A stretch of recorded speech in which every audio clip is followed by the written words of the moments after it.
solid black uniforms as they get ready to come out for the coin toss. Petal will have their white jersey tops with their red pants, white helmets. So, we talked about the importance, and Tommy, it's funny because it seems like every week we talk about the importance and how big of a game this is. But when you're battling with these specific, the Meridians, the Hattiesburgs, the Oak Groves, the Brandons, the Natchez, the Petals, only 4 of those teams make the playoffs. That's so right. Every game is magnified. That's right. The sad part about this year is there's going to be some football teams that are really good football teams that are going to get left out of the playoffs simply because there's so many good teams, like you said. But, we take them one at a time, but, we got Natchez coming up. We got some more undefeated teams coming up, and, of course, that's if Natchez doesn't lose tonight, which I don't think they will. But, yes, we say it every week, and but that's what you want, Corey. You want good competition because that's what prepares you for the playoffs. Absolutely, and at this time we're going to go ahead and we're going to thank our sponsors for tonight's ball game, our radio and internet sponsors. They are A1 Graphics, Bucko's Cleaners, Coca-Cola of Hattiesburg, Corner Market, ELTM and Enbridge Company, Encore Rehabilitation, Fairleigh Construction, First Southern Bank, Forest County Board of Supervisors, Fox's Pizza, Grand Bank, Hattiesburg Oral Surgery, Hub City Steel, Magnolia State Bank, Marino Eye Care, Parish Jewelers, Petal Harvey Baptist Church, Petal Tire, Southern Bone and Joint Specialists, who of course are the proud sports medicine physicians for the Petal Panthers, State Farm Insurance of Petal, which is a Ted Cannon agency, and of course our friends over at Richardson Heating and Air. Tommy, the players are down. They're on the field for the coin toss. What do you think the keys to tonight's ball game are for both squads? Well, from what I've been told, number 9, Garner Minshew, I think it's Minshew, the quarterback for Brandon, is very, very accurate with his passes. And so we will I'm thinking tonight our pass rush will have to be pretty good to, throw him off and not give him time back there to find his receivers. And, of course, on the other side of the ball, I really look for Larson Barkham to have a better game. I know he'll be the first to tell you, Corey, that he just did not have a good game last week. Tickled to death to have the win. I mean, we were all excited, but you could tell he said he knows he could play better than that. So I think the big key tonight is Larson being able to hit those receivers, because we've had some open receivers and he's put a little bit too much juice on them, and he'll be the first one to tell you that. But, yes, if we can on offense, of course, every football coach is going to tell you you need to run the football. And without tireless rain, we need some kids to step up like we did last week. Yeah, you made a great point. People said, well, they played down a little bit to Oak Grove. I was extremely impressed with Oak Grove last week. Their quarterback play, also their receiver play. Not to mention, let's not take anything away from these from these student athletes playing without their tailback, Tyus Rain. Yeah. Also, when you talk about Larson Barker, if somebody tells you he's only going to go 7 for 22 in that game, you're going to think that's probably a loss. But to come out on top, to fight through, and that's the great thing about having a coach like Marcus Boyles, and we can't say that enough. They're going to play whistle to full 48 minutes. They're never going to quit. Yep. And these kids really believe it doesn't matter how big the mountain or the hill is in front of them, that they can overcome that. Yeah. And another thing about, and Coach Boyles believes in this, and like a lot of football coaches, our team is in pretty good shape. These warm games that we've had, the opposing teams that we've faced have had a lot of cramps. And I've noticed, I know you have too, we hadn't seen a whole lot out of Petal. So I think we're well conditioned and well coached. But tonight's one of them games that I've been looking forward to, because I've never been here before. And I like the atmosphere here, and the people have been great, fed us already, so we're ready to go. Full bellies ready for football. It is an older type stadium. If you've never been to Brandon, it's sideline to sideline, the home side. It's old concrete seating, bleachers on the far side for the visitor. They cram them in here, but it's a loud facility, and they love their football up here in Brandon, as they should. The Bulldogs have a rich tradition and a good history, and they all are off to a 6-0 start. A lot of folks this week told me, well, Brandon hadn't played anybody yet. Right. Bottom line is you're 6-0. Yeah. And so obviously you're doing something right. Petal at 5-1 obviously has had the tougher schedule, but things are starting to change. Looking ahead for Brandon, it doesn't get much easier. The rest of their schedule looks like they've got Petal tonight. They've got Meridian on the slate, Oak Grove, Hattiesburg, and Natchez moving forward. So from this point forward, everything is out there. Everything's up for grabs. The team that really focuses and plays the best football from here on out, these 4 squads. And the importance is seeding. We can't talk about how important seeding is moving forward for the playoffs. So I know obviously it's just great to make it, but when you have the talent that Petal does, they can start looking ahead a little bit maybe at seeding for the playoffs. Yeah, seeding means a lot. I mean, that's what you want. You want that home field advantage as many times as you can get it, and because Petal is hard to beat at home. We know that. But you was talking about Brandon's schedule. We heard that all week about Oak Grove too. That's right. And Oak Grove really played well. They looked like a good football team. It just came up a little short. So those rivalry games, you can throw your records down. Yeah. Nothing matters. That when the schools dislike each other as much as Oak Grove and Petal do, it's fun to just do battle. We came on the air a few minutes late, so we're not going to take a commercial here before we kick off. In fact, Brandon is getting ready to come out on the field. Petal is already set. Looks like Petal will kick off from our right to our left. We're going to send it down quick to Kyle on the fly. Kyle, are you down there? Can you hear us? What's the atmosphere like on the field, my friend? And I don't think we've got Kyle with us. We're going to try and work that out, and I apologize. We usually try and take care of that, Tommy, during the commercial, but we'll see if we can get that fixed as we move forward. So we're ready for football. Tommy, you ready? I'm ready. I'm ready to go. I think everybody in the stadium is. Looking at the stats, Corey, coming into the game, Brandon's about like we are. They throw and pass about the same amount of times, and they're averaging 128 yards passing and 100 yards rushing a game. And there's Tristan Reynolds' kickoff. It'll sail about 5, maybe 6 yards into the end zone, as we like to see. So Brandon will get the ball first. They're going to move from our left to our right, and they will start from their own 20. Great thing about this stadium, Tommy, also is we're only probably about 15 to 20 rows from the field. I love it. So, you're right in the middle of the action. Yes. We're about the 45-yard line if you're watching online. So we've got great seats. Capacity crowd here tonight. Petal Band is here. The cheerleaders are here with their pink pom-poms in support of Breast Cancer Awareness Month throughout the NFL, college, and high school. So Brandon set from their first play from scrimmage. Quarterback in shotgun. It's a draw play handoff inside. Not much doing up front. In on the tackle, number 29, Rashawn Smith, a name, Tommy, we're becoming more and more familiar with as the season moves on. He's gotten better every ball game. He sure has.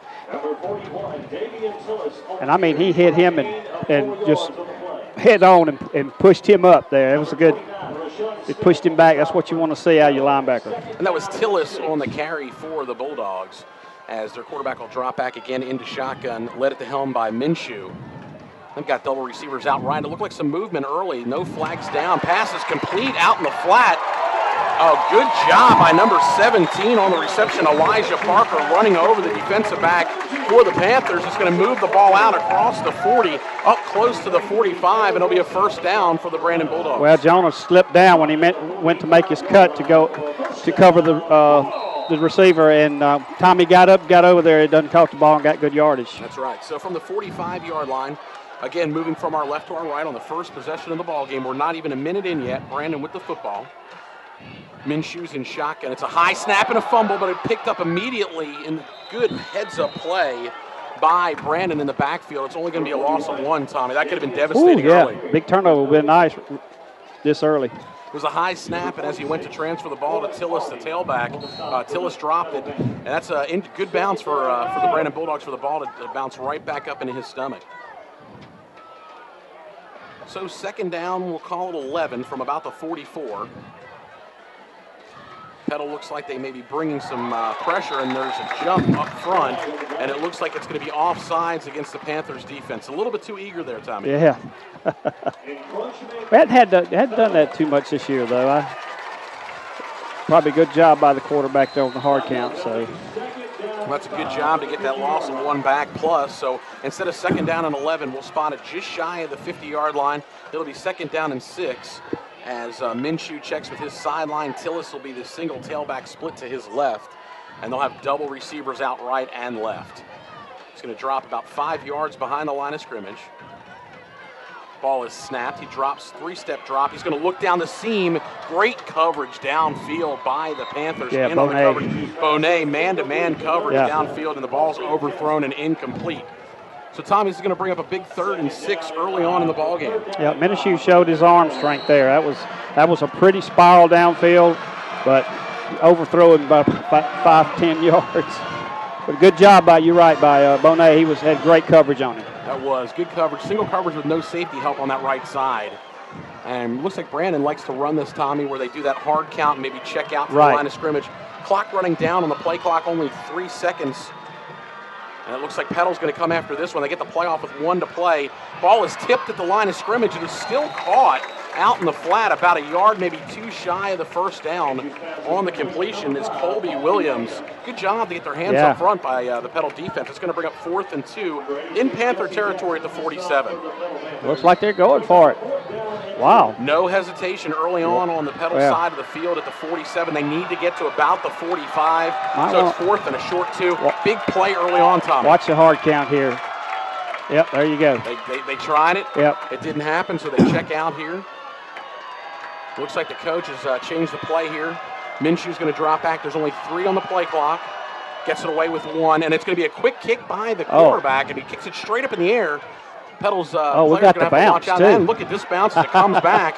It'll finally be downed at the 36-yard line. That's only 11-yard net punt on that. I'm not exactly sure what happened there on the quick kick. You don't see that happen very often, Tommy. Well, he was so close to the line of scrimmage when he took the snap that I just had no idea he was going to try to punt it. And the only way really to get that ball downfield was to kick it as high as he could. Unfortunately, he didn't kick it very high and only went 11 yards downfield. It went off the side of his foot, and it was a terrible punt. But we'll take it, won't we? Yeah, great field position here for the Panthers as they hold on the first offensive drive for Brandon. Stalls near midfield. So Petal will get the ball back at their own 36. 9:09 to play here in the first quarter. Moving from our right to our left, familiar set Larson Barkins in shotgun.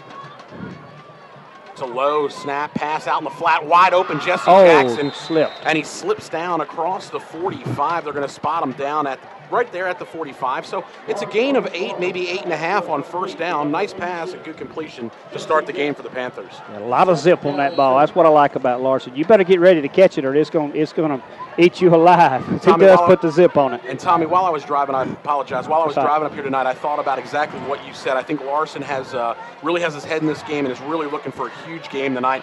Handoff inside on 2nd down and short.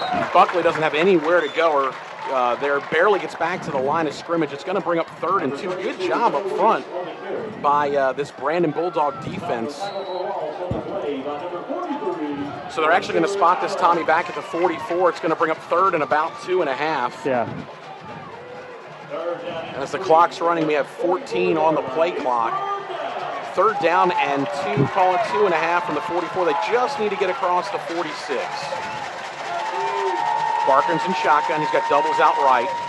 And they're going to run a delay trap dog. Barkins going to keep it across midfield with the first down. Takes a big shot down to the 47-yard line. Tommy, we can hear that one up here, but it is a first down to give him about 9 on the carry. Yeah, linebacker was holding on for life to Larson's jersey. That was the only one thing that slowed him down and kept him from getting even more yardage on that play. Good job. Great job. Good first down conversion on 3rd and a short 3. Gain of, again, Barkin keeping on that delayed draw 9 yards. That's a tough play to defend because you don't know if it's going to the tailback's going to get the ball or the quarterback can sprint out of there. And Barkin showed he can definitely fly. Barkin under a heavy rush will be dumped back at his own 46-yard line. First down and 10 play is a sack. In on the sack, a couple of guys for the Bulldogs, including Kyle Strickland and also Michael Brooks, the big defensive end. Yeah. So first sack of the game for this Bulldog defense. They brought a lot of heavy pressure that time and just wasn't able to pick up everybody coming up the middle. So, but that's okay. I still have faith in Barkham. He does a good job getting out of that pocket a lot of times. But that time he just didn't have a chance. We're approaching 7 minutes left in the first quarter already. 2nd down and 17 for the Panthers. We are scoreless here from Lewis Jean Strickland Field. It's going to be a screen pass, and it's incomplete. It looked like there might have been some contact on Reeves before the ball got there, but no flags thrown. It's an incomplete pass. It'll bring up 3rd and long. Yeah, that didn't look good. It looked like a busted play out there on the right side. It looked like the screen may have been set up, but nothing really developed. So 3rd down and 17, Tommy. Big play for this Petal offense. And Brandon, with that, is going to drop back in what looks like a Tampa's type 2 defense with a single safety up top. Barkin under heavy pressure, fires nearly intercepted. It's an incomplete pass. Wow, Tommy, all we saw was Elijah Parker, and he had about 52 yards of nothing but green in front of him. That's right. Now it slipped through his hands. It's incomplete. It'll bring up 4th down. A lot of pressure already. Every snap they're bringing in, a lot of pressure up the middle. So we will have to adjust to that if we're going to have a chance to get the ball downfield. So the game plan early for Brandon looks to try and contain Barker in the pocket and get pressure coming from both sides. Reynolds standing back just outside his own 30. It's a bad snap, but a great pickup and a line drive kick will take a pedal bounce and picked up. Kind of dangerous pickup there, Tommy, at the 15-yard line for Brandon. No gain on the return. Good job downfield by this Panther special teams. Spot the ball at about the 15-yard line. Well, he only had a second to make a choice whether to try to take it on a bounce like that and get hit pretty hard, which he did, or let it bounce and maybe go dead around between the 5 and the goal line. Now this game early on has a playoff type atmosphere again that has that feel as we get later. We're into October now, so now we have these 7 o'clock starts, Tommy. We also have no more heat timeout, so the games seem to go a little bit quicker. Yeah, I love the 7 o'clock starts, no doubt, especially the road games. Oh, yeah. Get home a little bit earlier. Handoff inside on the 1st down carry. Not much doing on the carry there is number 41, Devin Tillis. He's going to pick up 2 on the game. There's just not going to be much up that middle tonight. I got news for Brandon. They're going to have to throw the ball, and that's what I like. When they do, we're going to have to put pressure on them. Jaron Guy, Chris Knight are really do a good job of clogging up the middle of the field on the run. So it's a 2-yard pickup. It'll be 2nd down and 8 for the Bulldogs. Brandon moving from our left to our right. We're scoreless here in the first quarter. They have the ball at the 17-yard line. We have 6 minutes to play in the first quarter. Wanshu is in shotgun, 3-step drop, fires out in the flat. It is caught across the 25 and all the way out close to the 30-yard line, out of bounds at about the 29. That'll move the sticks on the 12-yard completion, 1st down for Brandon. Yeah, good pitch and catch that time. Good job of getting extra yards, too, when he caught the pass. Yeah, Reeves looked like he had him kind of lined up to make a tackle. He stopped. Both players actually stopped for a second. Good job by the wide receiver for the Bulldogs to sprint towards the sideline and pick up another 5, maybe 6 yards. Corey, if this continues, I look for Hawkins to dial up some more blitzes here in a minute because you can't give Minshaw that much time to throw the ball. And Minshaw's in shotgun. They've got triple receivers split out right. Tillis, the single tailback, will take the ball in the inside draw across the 35 up to the 38. That's a gain of about 8 on 1st down for the Bulldogs. Yeah, I'll have to eat my words because I really didn't think they'd be able to get that much yards up the middle because we're so strong up the middle. But good job of following his blockers and getting good yardage. Rashawn Smith and also number 1 Jamarcus Reeves in on the stop for the Panthers as the ball is spotted at about the 37-yard line for Brandon. 5 minutes, 20 seconds to play in the first quarter. We are scoreless once again. It's 2nd down and 2 for the Bulldogs. And Tommy, it looks like they like to use a lot of their play clock before they get the play off. Yes, they do. Here comes the blitz. And they bring the house. Pass out in the flat is complete. Up across the 50-yard line, knocked out of bounds at the 49. Number 8 on the tackle for Petal. Trevor Williams did a good job banging out of bounds. It was Donald Somerville, the senior, on the reception. Yeah. That's a 13-yard pickup, Tommy, and a 1st down. Had the pressure coming, but just couldn't get there in time to before he could get a pass off. So good yardage again, I'm sorry. It's no problem. Just across the 50-yard line. Brandon with the ball at the Petal 49. Monshu will drop back in shotgun. It's another high snap handoff to Tillis inside with some more running room. Still on his feet, down inside the 40, close to the 1st down stick at about the 39. It'll just depend on the spot. But 10 more hard yards downhill running for Tillis. Yeah, I hadn't seen anybody this year run the ball that well up the middle or off tackle since Picayune. And they are going to stop the clock here. We're going to get a measurement. And at this point, let's see if Kyle's down there on the field. Kyle, what's the atmosphere like if you can hear us down there on the field?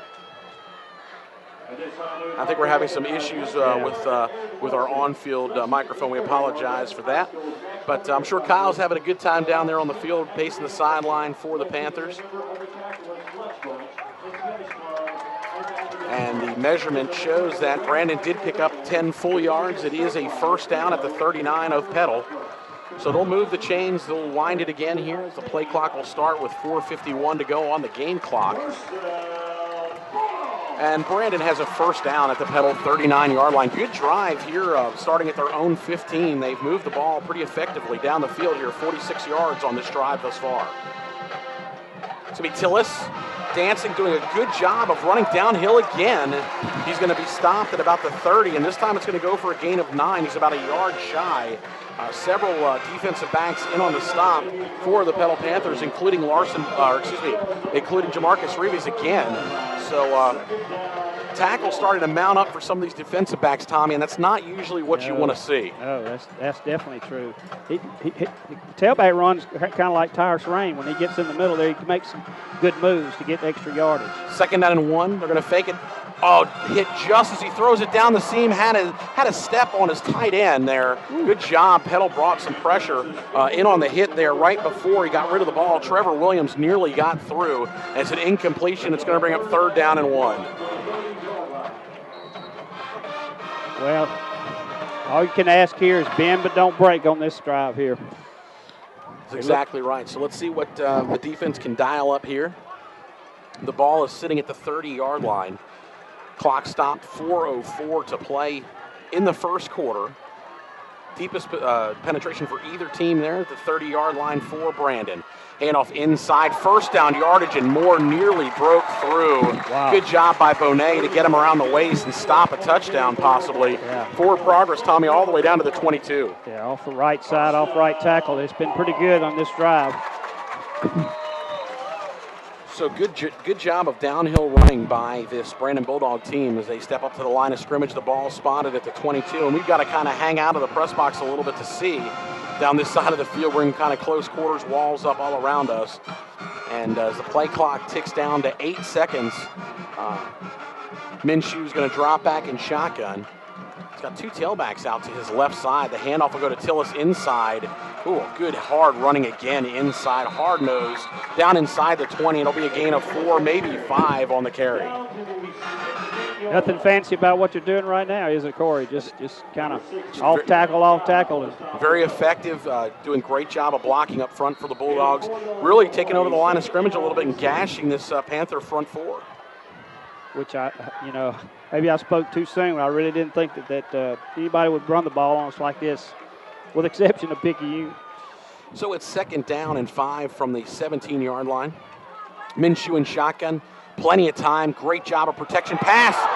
They had the slant route, Tommy. Yes, it was in and out of the hands of the intended target. That looked like number 4, Dylan Knott, who dropped the football about 3 yards deep on the slant.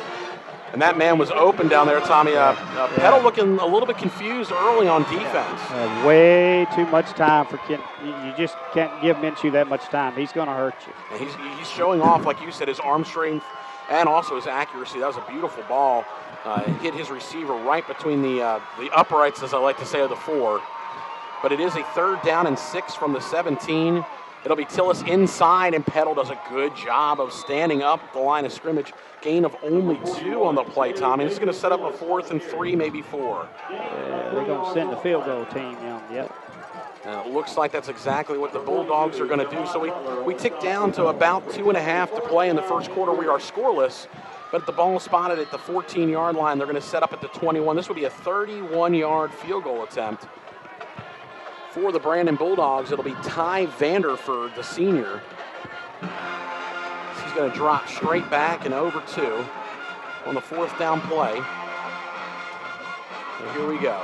Good snap, good hold. The kick is up, and the kick is no good. He missed it wide right. It looked, Tommy, from here like it was good. Yeah, it looked like it was going right inside the right upright, but it went to the right of the right upright. Wow, what a great drive that time of 71 yards for the Brandon Bulldogs. Unfortunately for them, they come away with nothing. So Petal will take over on their own 20-yard line. 2 minutes and 5 seconds remaining in the first quarter of action.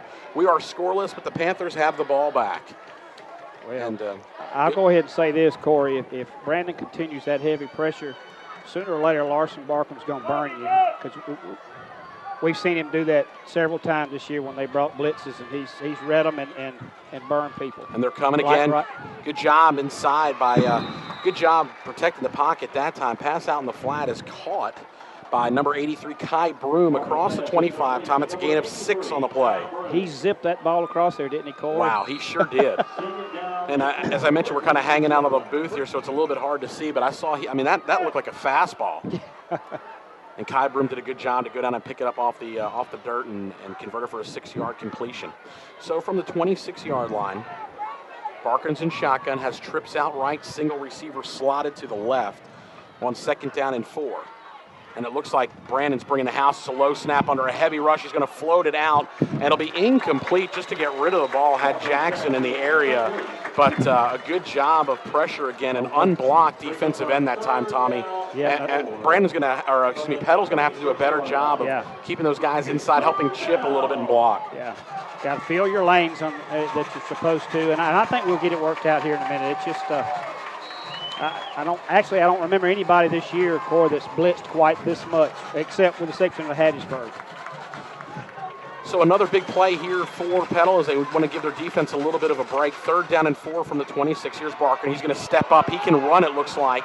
He's going to pass back inside, and it's incomplete as he throws back kind of awkwardly across his body, Tommy, and it's incomplete. He had his target, number 80, Kyle Reynolds, open at the 35, but it was incomplete. Yeah, both teams really doing a good job on defense, keeping the offenses from getting inside the either. Well, we haven't been on the other side of the 50 yet, have we? No, we have not on 2 possessions. So it's another low snap, but a great job by Reynolds to get this one away. It'll bounce inside the 40, and it'll stop right there at the 35-yard line. So an average punt, but Petal kicks it back to Brandon. We have 1:03 to play in the first quarter as the Bulldogs and Brandon will take over again at their own 35. We are scoreless, and Brandon goes right back to work. Tommy, we didn't really want to see Petal have a 3-and-out, especially with the defense on the field as long. That last drive was more than 12 plays. Yeah. Well, when they're blitzing as much as they are, there's some adjustments to be made on the sideline over there, and I feel confident that our Petal coaches will do that. Well, like you said, Brandon's done a good job of dialing up the blitz, the pass rush, and they're bringing the house. And at some point, you got to think these receivers with the talent they have for Petal are going to get open downfield. Right. So Minshew is in shotgun, standing back at his own 30. Again, we are scoreless. Play clock went down. There it we sure go. did. They ran it out, and that's very odd to see a team do that coming out of the huddle. Yeah. Especially on a 1st down play, but this is going to be the first flag of the game, by the way. Well played first quarter. First flag goes for a 5-yard delay of game penalty against Brandon. So it'll back them up to the 30. Petal, of course, will take all the help they can get with the way that Brandon's been able to move the ball so far in the game. So it's 1st and 15 at the 30. Same formation again for Brandon. This is a handoff inside, and Tillis doing a great job to pick up 6 yards on that play. Tommy spun off of about 4 different hits to pick up 6 yards. Yeah, very impressed with Tillis so far. He really does a good job of, at the point of attack there, he's able to spin and move and get extra yardage. You've got to grab a hold of him and pull him down, or he's going to get that extra yardage. He's listed as 5'9", 190, so he's definitely a stout young man, very physical. He's got big thighs, so he can keep those legs moving. They actually spot the ball at the 37, so they get the 5 yards back on the penalty plus 2. 2nd down and 8 as the play clock again is under 5. Petal coming after this one. Pass out in the flat. He had his target open on the out route. They had number 5 down there, Colby Williams, and that was nearly a big play for Brandon. Just overthrew him, incomplete. Yeah, he made his cut a little bit too late, and Minshew actually threw the ball where he should have been, and it would have been probably a touchdown if he'd have gotten it where he had made his cut. Well, the clock is stopped. 23 seconds to play. In the first quarter. We are scoreless. This is a big play for this Petal defense. Brandon has the football at their own 37. 3rd down and 8 as they move from our left to our right. Minshew in shotgun, pass out in the flat is caught across the 50-yard line. A shoestring tackle out there by Williams. It looks like the play is going to go down to the 42-yard line on the pitch and catch completion. And that was Josh Stowers on the reception for the Brandon Bulldogs. I didn't think he had a chance to catch that ball. That ball was behind him and to his left, and somehow or another he reached down and grabbed it. Good job by the receiver that time for Brandon. A lot of room open in this defensive backfield. With 6 seconds left here in the first quarter. Handoff inside is a gain of only 2 on the play. And with that, that'll be the end of the first quarter of play. So, Brandon on the move. We are scoreless at the end of the first quarter. You're listening to Petal Panther football on 93.1 WDGQ. We're going to send it back to the studio right now, and we'll be back with our second quarter right after this.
Has a second down and 8. Got to get some more pressure on Minshew. He's just having too much time back there. So Minshew in shotgun for Brandon. Under a heavy rush, he'll be hit. Ball's up in the air as he floats it out. It's incomplete. Just threw that one away as he was hit twice. Good job getting pressure and good coverage downfield. Yeah. That time by the secondary of the Panthers. It's 3rd down and 8. Hey, he's all that I'd heard he was. He throws the ball well. He's great accuracy. But I tell you what, how in the world he was able to get a pass off at times remarkable. A lot of good things to come for this Brandon Bulldog team, as Minshew, of course, as we're talking about him, is only a sophomore, Tommy. So a lot of good days ahead for this quarterback. Minshew in shotgun under a heavy rush. They're going to run the screen, and Forrest Harvey slows him down, but he spins off the tackle across the 35 all the way down to the 31-yard line. He's going to be close to the first down, and Forrest Harvey, who usually is so dependable making those tackles, had him for a loss in the backfield. He slipped out of the tackle, and it depends on where they spot the ball. It's close. It's real close. From where he spots it, it looks like he may be just a little short, but inevitably, as they're going to measure, I imagine here, if it is 4th down and maybe a half a yard, you got to imagine at the 32-yard line that the Bulldogs are going to go for it, Tommy. Yes. Wow, try and remember that play. As it was 3rd down and 8. Minshew was under a jailhouse blitz there, kind of a jailbreak. Petal brought the house, if you will. They had about 7 guys coming after Minshew. Just kind of floated it out in the flat. Petal kind of took the bait. The screen was there, but Forrest Harvey kind of peeled off that blitz and did a great job of reacting and reading the play. Just didn't complete the tackle, and the measurement is just a little short.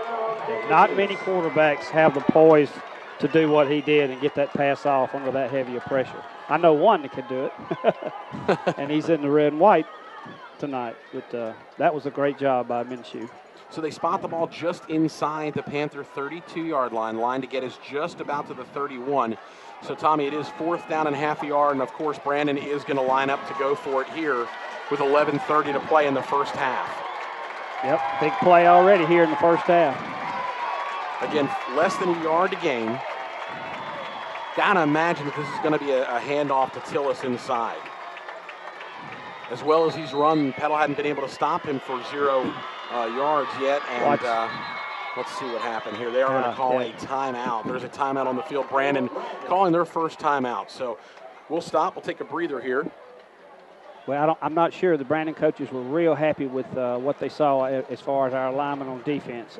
Evidently, what the play they had called, they didn't like what we had lined up in defense. So I guess they'll change it up a little bit. See what I tell you. In this kind of position, Corey, I guess I'm old school, but I'm up under center. On when it's that shorter yardage, I'm up under center and just take it and off the left or right side of your center, because you got some big blockers up there. They got a huge line, but I know a lot of teams don't do that. They go ahead and get in the shotgun. Use that leg strength to try and drive through it. Use your guys just. They call that I remember when I was in high school and played, they used to call that the bulldozer block. Everybody just get down and just drive as hard as they can forward, try and pick up that half yard. Usually it works, unless there's some penetration maybe over the top from the defense. But it is interesting that you say that because so many times now you see these teams will spread it out a little bit and get themselves a little bit more of a downhill running situation. Right. Which, and I understand that too. You get a little momentum when you get the ball, 2 or 3 yards. But, hey, it's just, I don't know, I'm old school, I guess. It seems like it's easier just to snap it right there and try to get it right off the left or right side of your center. And he's a big boy, too. He sure is. I hadn't looked at how much he weighs, but he's a pretty big boy. Yeah, he's listed at 6'1", 210, Minshew, so he is a big boy. No, I'm talking about the center. Oh, it's just, yeah. I thought you were talking about the quarterback if he was lined up under. I see what you're saying. He's in shotgun. Tillis on the right side. It sure looked like he did. There is not a flag down. Wow. They're going to move the pile all the way down to the Panther 25. So they needed about a half yard. They got about 6, maybe 7. So it is a first down for the Brandon Bulldogs. How in the world? The back judge back here didn't see it. He pulled up early and started. Well, anyway.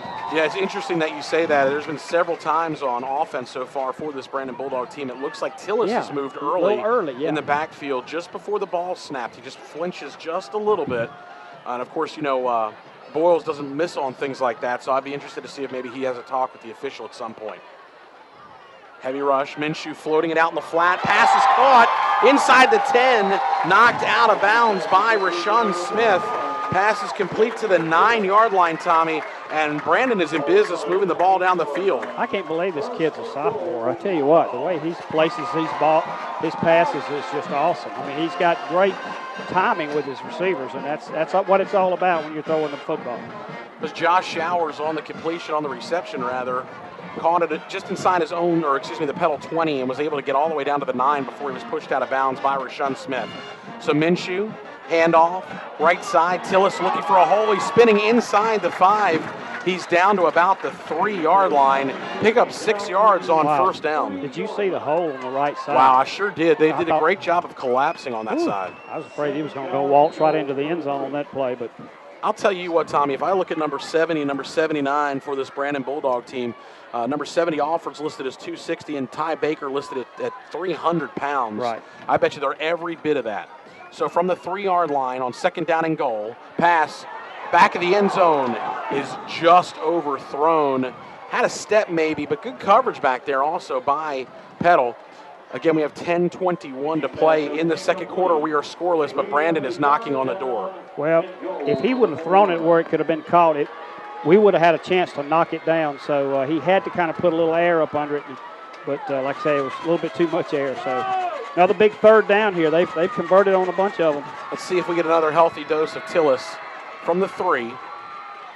And it's a fumble. It's a fumble inside. It looks like some of the Petal players are calling that they've recovered it at about the 5, maybe the 6. Yep, and they're coming out of the puddle. How about that? A turnover down deep. The Petal Panthers come away with it. Big play again as Brandon drives down the field, just over 60 yards, and come away with nothing on that one again. And Petal will take over at their own 6, Tommy. Man, that's big, isn't it? Because it could have been at least 3-0. And that's the second bobbled snap in the first half. Yes, this one goes as a fumble. The other one, they were able to recover. So 10 minutes and 12 seconds. Write that one down. The first turnover of the game. The Panthers have the football at their own 6. As they're going to move from our left to our right and try and give their defense a little bit of a break here as we're scoreless. Here's Barkin in shotgun. He's going to keep it across the 5. Big hole, spinning out to about the 14, maybe the 15-yard line. Tom, it's a great 8, maybe 9-yard pickup on first down. Coach Boyles talked about this week about this Brandon team. He said one thing they're going to do is they're going to hit you. He said they play hard. For 60 minutes, they're a good, sound football team on both sides of the ball. And he said they will definitely hit you. So they spot the ball at the 14-yard line, 2 yards shy of the first down. So second down and 2 as Barkin's in shotgun. This time the handoff will go inside. He's got it. And Waits will spin forward for a gain of 3 to move the chains at the 17 with a Petal Panther first down. Yeah. And Tommy, that's just their second first down of the first half. Got to keep them a little honest there with the running game. In the shotgun, they start bringing the house on those blitzes. You got to keep them a little bit honest and be able to run the football a little bit. And great job by Larson and Bo Waits that time. So from the 17, some movement across the line of scrimmage, and it looks like it'll be an encroachment penalty this time against the defense for Brandon. And it is an offside call, so it'll make it 1st down and 5. They'll move the ball out, Tommy, to the 22. And interesting, of course, no tie. If you're just tuning in, no Tyus Rain again tonight for the Panthers on offense. And Brandon has done a very good job in the first half of really controlling the ball on the ground. Yeah. We are scoreless again with 9 minutes and 8 seconds to play in the second quarter. Petal with the ball, 1st and 5 at their own 22, moving from our left to our right. This will be Waits across the 25. A good job, another big hole. They're going to spot him down. They're going to say forward progress to the 26. About a yard shy of the 1st down. Yeah, good job by the offensive line that time to open up the hole for him. And he kind of tripped on his own feet that time, or he probably would have had several more yards on that carry. It sure looked like it, and they've actually spotted it at the 27. So that's close to the 1st down stick. It looks like he has it from here, Tommy, but they're going to go ahead and they're going to measure again. There's been a lot of measurements here in the first quarter. Yes, there has. Petal 0, Brandon 0, measurements 4. So, and by the length of the football, the Petal Panthers have a 1st down at their own 27. So a good job here of picking up a couple of 1st downs. They were pinned deep back in the shadow of their own end zone at their own 6. So they've been able to pick up 21 yards here and 2 1st downs. We'll see if they can continue this momentum here. Clock running once again to 8 minutes and 40 seconds to play. I don't know about you, but it just seemed like this first half is really, I guess with all the running plays, it's just kind of zipped along. Yeah, we're just getting ready now for kickoff. Normally we're just across 7:30, so we're already in the middle stages of the second quarter, and we're only about 32 minutes into the game. So it has moved. It's slowed down just a little bit there with the turnover, a couple of incompletions, and a couple of measurements, but you're right, it really has. Another low stat. Barkin under pressure is going to step up and run with the football, lower that shoulder. Off a tackle, that's going to be, look at the sideline, Tommy. You can feel it. The Petal crowd really erupts. What a hard run, Tommy. Man. There was nothing there. The pocket collapsed. Barkin did a great job, as you've mentioned, throughout the season of stepping up into that pressure. And that's a 13-yard run, Tommy. What did you see on that one? The first impact by the first player for Brandon that hit him, you would have thought he'd just gone on down. But Larson lowered his head and pushed him back and kept going. Lowered his shoulder, ran over the defensive linebacker he ran over on that play. Did. So the ball spotted just across the 40 for Petal, their own 40-41, 1st and 10. Again, moving from our left to our right, looking for the first points of the game. Barkin, pass, complete. Good job of eluding tacklers. Jesse Jackson's got something brewing.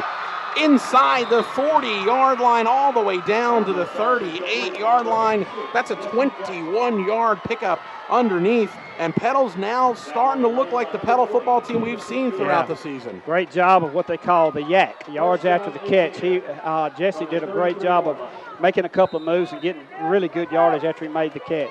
And that's another one we've talked throughout the season. You can attribute that to, of course, the skill of these fine athletes, but also Todd Pinkston doing such a good job of talking about the importance, catching the ball with your hands, feeling that pressure, spinning off of it, making that move.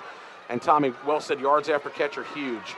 So from the 38 of the Bulldogs, handoff inside Waits, big hole on the right side, all the way down to the 25, a gain of about 8 on the play. Nice hole over there opened up by Curtis Garrett and Bo Barham. I mean, just pushed their man back. He had a good yardage looking at and stared at him in the face as soon as he got to the line of scrimmage. And Tommy, this is why I love watching a coach like Coach Boyles, because he saw 2 drives offensively that he didn't like what he saw. Yeah. He's made some sort of adjustment. I don't know if it's either a blocking scheme, keeping a tailback in to chip a little bit, but it looks like a totally different offense than we saw the first 2 possessions. Here's Waits trying to sprint outside. Great job cutting back inside.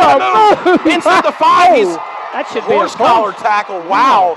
It looked like a very hard tackle inside. I don't see any flags down. I was looking for one, too. That's a horse collar. That was a dangerous tackle down inside the 5-yard line, all the way down to the 4. Spot him at the 3. What a great job of cutting back. And, man, talk about some downhill running. Bo Waits has looked great on this drive, Tommy. Son, I'm impressed. I tell you what, that was a great job of fired up, spinning off that tackler. And spot the ball at the 3. Here he is again. Barking on the keeper, Touchdown. looking for the end zone. That's a Petal touchdown as he cuts back. He's into the end zone. That's what we needed. First points of the game go to the Petal Panthers. Tommy, that's a 94-yard drive all the way down following the turnover. Marched it right down the field, and the Panthers into the end zone with a touchdown. Well, not only is it impressive that it was 94 yards, but when you get a turnover, you have to take advantage of it, and that's what we did. Absolutely. Gave that defense a chance to rest. They marched right down the field. Here's Reynolds on for the all-important extra point. It's a good snap. It's a good hold. The kick is up, and it is good. We have 6 minutes and 12 seconds to play in the first half. It is 7-0. Petal out in front of Brandon. Man, Bo Waits, I just can't get over Wow, that. what a move that was. Run. Folks, if you could see that last play, it was a 23-yard run down to about the 3-yard line. He had a little bit of a hole on the right side and cut back to his left. Shifty. A shifty run. Let's check one more time down and see if Kyle's down there. Kyle, can you hear us? Kyle. I guess Kyle, we don't have Kyle Britt. He's out there. I got a text from him a minute ago. He can hear us. Unfortunately, we're unable to hear him. So, Kyle, we appreciate the effort there, buddy. Keep it up. We'll send it back at some point to you. Well, I talked with Coach Boyles last week, actually, and about Tyrus Rain being out possibly, 3 or 4 weeks. We really don't know, how long he's going to be out. It just depends on how quick that hamstring can, heal itself. But he said that Bo Waits, he said he has the potential. Now, he's not the same type runner as Tyrus, but he has the potential to really help us and to come in and fill in those shoes there. And he so far, I like what I see in Bo Waits. He's running with authority and with confidence. He is. Another first half score for you, Tommy. You may have some interest in this one. District play: Oak Grove 9, Meridian nothing. Oh, early. Man. So that's a big score there. Yeah. Kick for Reynolds comes down at the 5-yard line. Coming near side with some blocking. Brandon looking for some running room. Long run that time. It gets out to about the 28, maybe the 29-yard line. So pretty good job by special teams as the Brandon Bulldogs will take over. Yeah, he actually ran about 50 or 60 yards to get about 25 or 30. Yeah, he did. He ran a long way. Didn't make it to the 30-yard line, so that's good. Anytime your special teams can pin him inside the 30, that's always kind of the goal. I agree. So from the 29, we have 6:03 on the game clock in the second quarter. Petal leading 7-0 if you're just joining us. Brandon doing a great job of controlling the line of scrimmage, drove down the field, fumbled the football inside the 5. Petal recovered it at their own 6 and just marched 94 yards on their last drive for a touchdown. Handoff inside. Good job once again on the carry for Tillis. He's going to pick up 5 yards on the carry. Yeah, he got tripped up in there by Hayden, but he was able to put his hand down and keep his balance and get, 5 yards actually. So the ball spotted at close to the 35-yard line. We'll call it second down and about 5. Moving from our right to our left, Brandon looking to answer the touchdown by the Petal Panthers. So 7-0 Panthers. Here's Minshew in shotgun, standing back at his own 30. Tillis on the handoff inside, tripped up beautifully. Man. That was Forrest Harvey. Wasn't going to let him get too much further. Forrest. He does fall forward, though, Tommy, to the 40, and that's going to be enough for a first down. Yeah. Boy, those holes are opening up fast. Several times Petal's been able to close in on it, but gosh, initially they are opening up some pretty good holes. That's an interesting score that we're going to have to keep our eyes on, that Oak Grove Meridian score. I'd love to see Meridian with 2 losses before we go up there. I'll tell you what, that would be huge. So from the 40-yard line, clock ticking down to about 5 minutes to play in the first half. Just keep away from the big play, Corey. That's what we got to do, just watching this offense. Minshew's going to drop back. He's looking out in the flat. The pass is going to be incomplete. He had his target open a little bit at about the 50, but it is low and incomplete. And it'll bring up second down and 10. And that's what we want. They've been having a lot of 2nd and 4, and 2nd and 5, and 2nd and 6. And so let's make them go 2nd and 10. That's what we got to do on defense. Another Hattiesburg score at halftime, or Hattiesburg area score. PCS leading Hillcrest 29-0 at the half. Wow. So PCS asserting themselves, doing a good job in the MAIS conference. Already with 2 losses to Jackson Academy and to Jackson Prep. Second down and 10 from the 40. Pass out in the flat is caught about a yard shy of the first down on the reception. Is number 8, Josh Stowers. On the coverage for Petal, looked like Taylor Wilson in there. Yeah, Taylor's not manning up on him there and giving him that cushion. So he's going down about 4, 5, 6 yards and turning around here and just a little hook pattern. And we're going. And I see now he's going to come up, get up on the line of scrimmage. Press a little bit. Both defensive backs are like they're playing press. 3rd down and 1 from the 49. Handoff inside. Tillis is going to pick up about 1.5 yards just across the 50. Yeah. It'll be enough to move the chains as we're down, approaching the 4-minute mark of the second quarter. Again, the score, if you're just tuning in, Petal leading 7-0. Brandon with the ball at midfield has a first down. Meridian actually has just scored in the second quarter to cut the Oak Grove lead to 9-7. So we'll try and keep you up to date on that score and any other district scores if we can get them. Petal, who is 2-0 in the district and 5-1 overall, leading Brandon 7-0. Handoff inside, Tillis spinning, not much doing it. A big hit that time for Petal. That was Dwayne McIntyre inside. Gain of only 1 on the play. I've figured out what the tailback's doing now. If you watch him, he lifts up and then takes off forward. And it just looks like he's going in motion. Am I wrong? I mean, watch him next time. Yeah. But it looks like he's leaving early every time. But any motion before the ball snaps, even a head bob, should be considered a false start. So it is kind of interesting to watch him play, and he's getting away with it. 2nd down and 9 from the 48.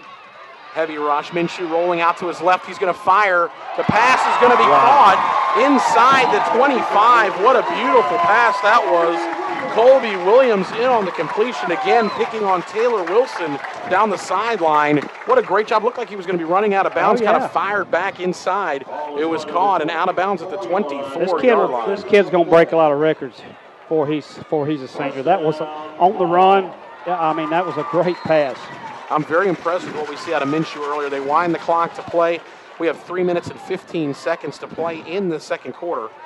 From the 24-yard line, Brandon looking to try and get in the end zone and even things up. He's going to roll out Minshew to his right, looking downfield. He's firing, and it's nearly intercepted. Good job by Reeves kind of staying at home back there. Nearly had an interception. It is incomplete. It'll bring up 2nd down. Was that Forrest Harvey with the pressure that time? It was. Yes. Forrest Harvey came up the middle with some good pressure, kind of forced Minshew to roll a little bit and didn't get his feet set. Yeah. And we've already seen what he can do when he gets his feet set, Tommy. And on that last pass, not this last one, the completion before, you can see what he can do when he's rolling with the ball, too. Very impressive for a sophomore. Very talented youngster here at quarterback for Brandon. 2nd down and 10 from the 24-yard line. Minshew with empty backfield. He's going to step out and call a Brandon Bulldog timeout. That is their 2nd timeout of the first half, so that'll leave them with 1 timeout remaining with 3 minutes. Clock is still running. It should be around 3 minutes and 10 seconds to play. Yeah, they did. They stopped it finally at 3:01. So that'll wind a little bit of time off the clock. Tommy, Brandon has impressed me, done a good job of moving the football. They missed a field goal early on in this game, drove down inside the 5, of course, only to fumble on their last possession. But Petal really needs to make some type of adjustment. You can bet the house that they'll do that at the half and try and stiffen up just a little bit. I see Coach Boyles having a little conversation with the head referee. I wouldn't doubt that he's saying something about the tailback because he is moving early. There's no doubt about it.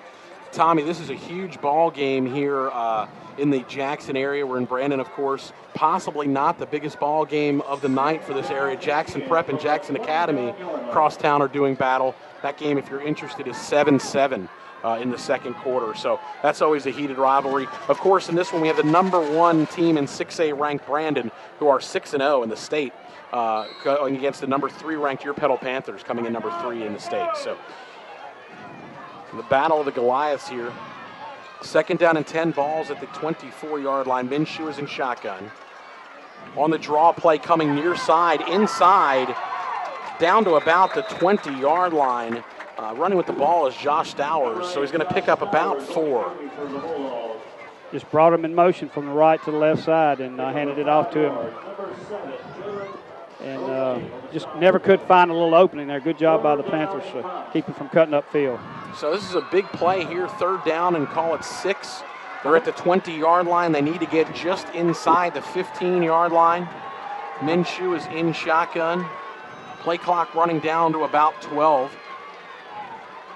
They snap it to him. It's going to be a handoff inside. Nothing doing there. Great job by the Panther defense. Jared Guy, boy. It was Dwayne McIntyre stopped him right in his tracks along with Guy. Great job up front by this Panther defense. And, Tommy, that's going to set up a 4th down and 6. Yeah, that field goal didn't look too good a while ago, so doesn't look like they're going to try a field goal from here. And I'll tell you what, this is a big play again for the confidence for both sides. Ball spotted at the Panther 20. Clock running to 2 minutes and 3 seconds to play in the first half. Petal asking for their fans to come to their feet. It's 4th down and 6. They need to get to the 14-yard line. Minshew under a heavy rush. He's going to be hit as he throws it down the sideline. It's incomplete, and that will turn the ball over on downs. Petal stiffening up again. That bend but don't break attitude inside the red zone. The pressure was the key there, Corey. You could see that was that timing pattern down the left sideline, and the pressure threw him off just enough that he couldn't hit the receiver in stride. So a good job by this defense to pitch a first-half shutout this far. There's 1 minute and 52 seconds remaining. Petal takes over at their own 20, leading 7-0. And let's see, with all 3 timeouts left, let's see what this Petal Panther team can do here on offense. I got to go downfield at least once or twice. You know, try to get a big play here right before halftime. You can hear the groan from this Brandon sideline. They know they've been close to not come away with any points. It's going to be a keeper. Barkin coming near side, looking for the first down stick. Tommy, unbelievable how he can lower that shoulder and fight forward. Got another 3 yards plowing forward there. The spot gave him the first down, too. I'm looking at the spot. Yep, he sure does. At the 31, that'll stop the clock and move the chains. Well, no, they're saying second thing. No? Okay. Yeah, they're going to move it. I thought it was. They are going to move it. They just hadn't changed it yet. There they go. This ball spotted. The line of scrimmage on the last play was the 20. They needed the 30. They got to the 31, so it's a first down for the Panthers as they wind the clock. Barker looking at his wrist to try and get the play call coming in from the sideline as we're down to 1 minute and 35 seconds to play in the first half. Barker rolling to his right under a heavy rush is just going to drop back at the 25-yard line. Barker looking at the official a little bit. He kind of gave up, Tommy, on that play and was still drilled. Yeah, the guy hit him pretty hard, but he bounced right back up his fine. And I'm not so sure after that last sack that Coach Boyles may not be content, Tommy, to just run this one out and let it go to halftime. Well, I'm not sure. There was some miscommunications somewhere when he because it just didn't look like that play. That was not a designed play. No, it wasn't. It looked like, I don't know if Waits was supposed to stay in the backfield. He kind of sprinted downfield. On the 2nd down and 15 play, Waits on the left side, trying to look for some running room. He'll be thrown down emphatically across the 35-yard line and the sideline over on that far side. There's a late flag. There we go. That's a late flag as he was thrown down with 44 seconds to play. So that's going to be an extra 15 yards, Tommy. He was thrown down at the 36, so if my math does me correct, it should spot the ball into Brandon territory at about the 49. Yep. That'll help right there. What, 44 seconds? 44, they have all 3 timeouts. They're going to actually spot the ball at about the 48. So the sideline calling for it, the fans on the far side, those Petal fans, those rabid Panther fans, they love their football, calling for it, and they coax the official into throwing that late flag. Let's see, we still have all 3 timeouts. They do. They wind it live for play. The clock's not running yet. There they go. Clock stopped. I guess he stopped because he was out of bounds. That's right. From the 48-yard line of Brandon, first pass out in the flat is incomplete. Petal leading 7-0 in the waning moments of the first half. Ball at the Brandon 48, looking for some more points here right before the half. They bring a lot of pressure again that time. Good job by the offensive line of picking it up and giving Larson enough time to get the pass off. So 2nd down and 10 from the 48-yard line. Barker in shotgun. I'm not quite sure why the clock started to run before he threw that. Reeves on the completion down to the 40-yard line. The clock, Tommy, I watched it. The clock was stopped with 41 seconds left on the incompletion, and they wound the clock. So Petal just lost about 14 seconds on the play clock. It's stopped now with 19 seconds left. Reeves is about 3 yards short of the first down. But this clock should have more like 33 seconds on it and not 19. I'm not exactly sure what happened, why after the incompletion they wound the clock. I don't know if anybody on the Petal sideline caught that.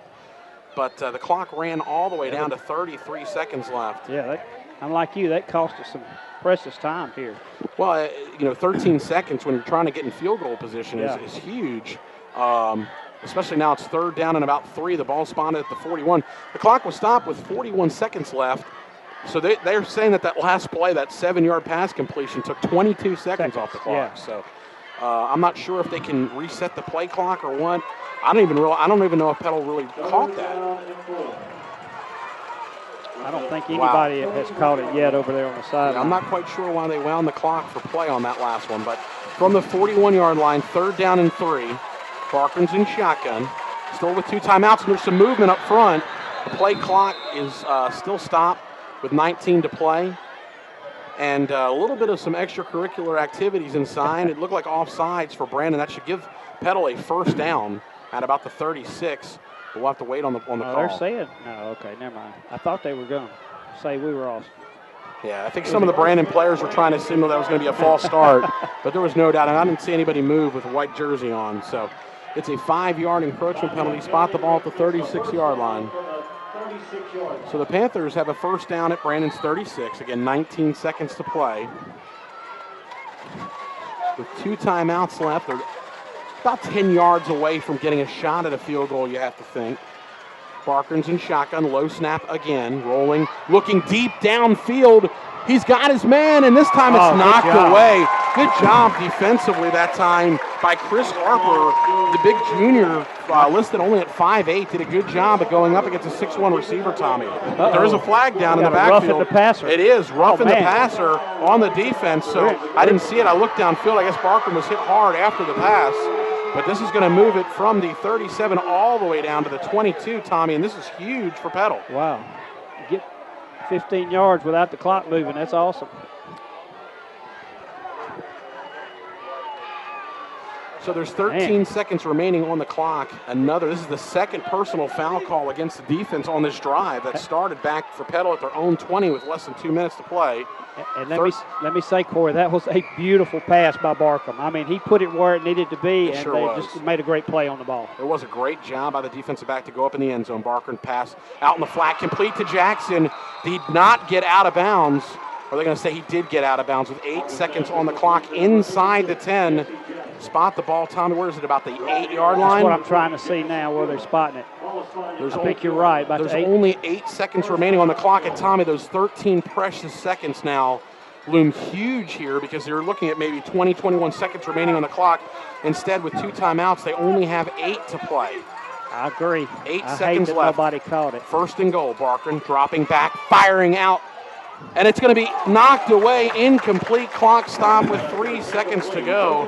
And that will bring on the field goal unit to try and get a field goal as clock only has 3 seconds left and extend this lead to 10-0. That scared me, Corey. I saw too many black shirts over there where that ball was thrown. And he threw it way across the field. So Tristan Reynolds will come on. We'll spot the ball at the 15-yard line. And it looks like we're going to have a Brandon timeout as they're going to try and ice the kicker. So this will be a 25-yard field goal attempt for Petal with 3 seconds to play. And again, we can't say how big those 13 lost seconds are. I mean, you're looking at a 2nd down and goal here from the 8 with 16 seconds still on the clock. 2 timeouts to play but they had to burn one here. So I actually couldn't see the clock. You're in the position over there in the box where you can see it better, and I didn't know that it was still clicking. Yeah, that incomplete pass, and I guess when the official wound his arm to start the play clock, whoever's working the clock up here in the box kind of lost his train of thought. Get some scores here. We've got West Jones leading Brookhaven 21-10 in the 2nd quarter. Jackson Prep leading Jackson Academy 14-7 late in the 2nd quarter. So Reynolds on to attempt a 25-yard field goal. Should be the final play of the 1st half.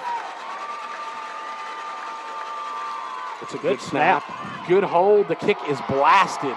And it is good as the clock hits triple zeros. Wow. So with that, Petal will take a 10-0 lead over Brandon into the locker room. Your Petal Panthers leading Brandon 10-0. You're listening to Petal Panther Football on 93.1 WGDQ. We'll be back with our halftime and much, much more right after this.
Welcome back to Lewis Gene Strickland Field on the campus of Brandon Middle School. Our score at the half, Petal leading the undefeated Brandon Bulldogs 10-0. Another halftime score before we get into our halftime. Meridian 14, Oak Grove 9 late in the second quarter of that ball game. I'm joined now by the one and only Kyle Britt. Kyle is our high school football guru. Kyle, it's good to see you tonight. We couldn't get you on the sideline, so we appreciate you coming up, my friend of the box. Tell us some scores. What's going on? Tell us, first off, what's going on the sidelines so far? The sidelines, our team, after kind of a rough start, Brandon, they kind of dominated the first quarter in possession and plays. Our coaches huddled our defensive guys. They made some adjustments. They made some changes. As you saw, the formation, defensive formation, where we got the defensive linemen standing up, we got a lot more penetration that way because Brandon's offensive line is huge. They've got at least 3 guys 300 pounds or bigger. Yeah, they average about 305. Really. And our defensive linemen were able to get penetration, and we started getting some pressure on Minshew, and he started throwing it away, and Panthers capitalized, for that fumble on 96-yard drive. Then Bo Waits, zigzagging, and then, Brandon going for it on fourth down, getting the late hit call and able to put points on the board right before halftime. And not to interrupt you, but that's the beautiful thing as we've mentioned so much on air so far this season. The coaching style and the abilities of Marcus Boyles and his crew. They don't need halftime to make major adjustments. They can do it on the fly like you saw, and that makes a huge difference in the game. To be able to make those adjustments on the fly early on to really adapt to what's going on as they play.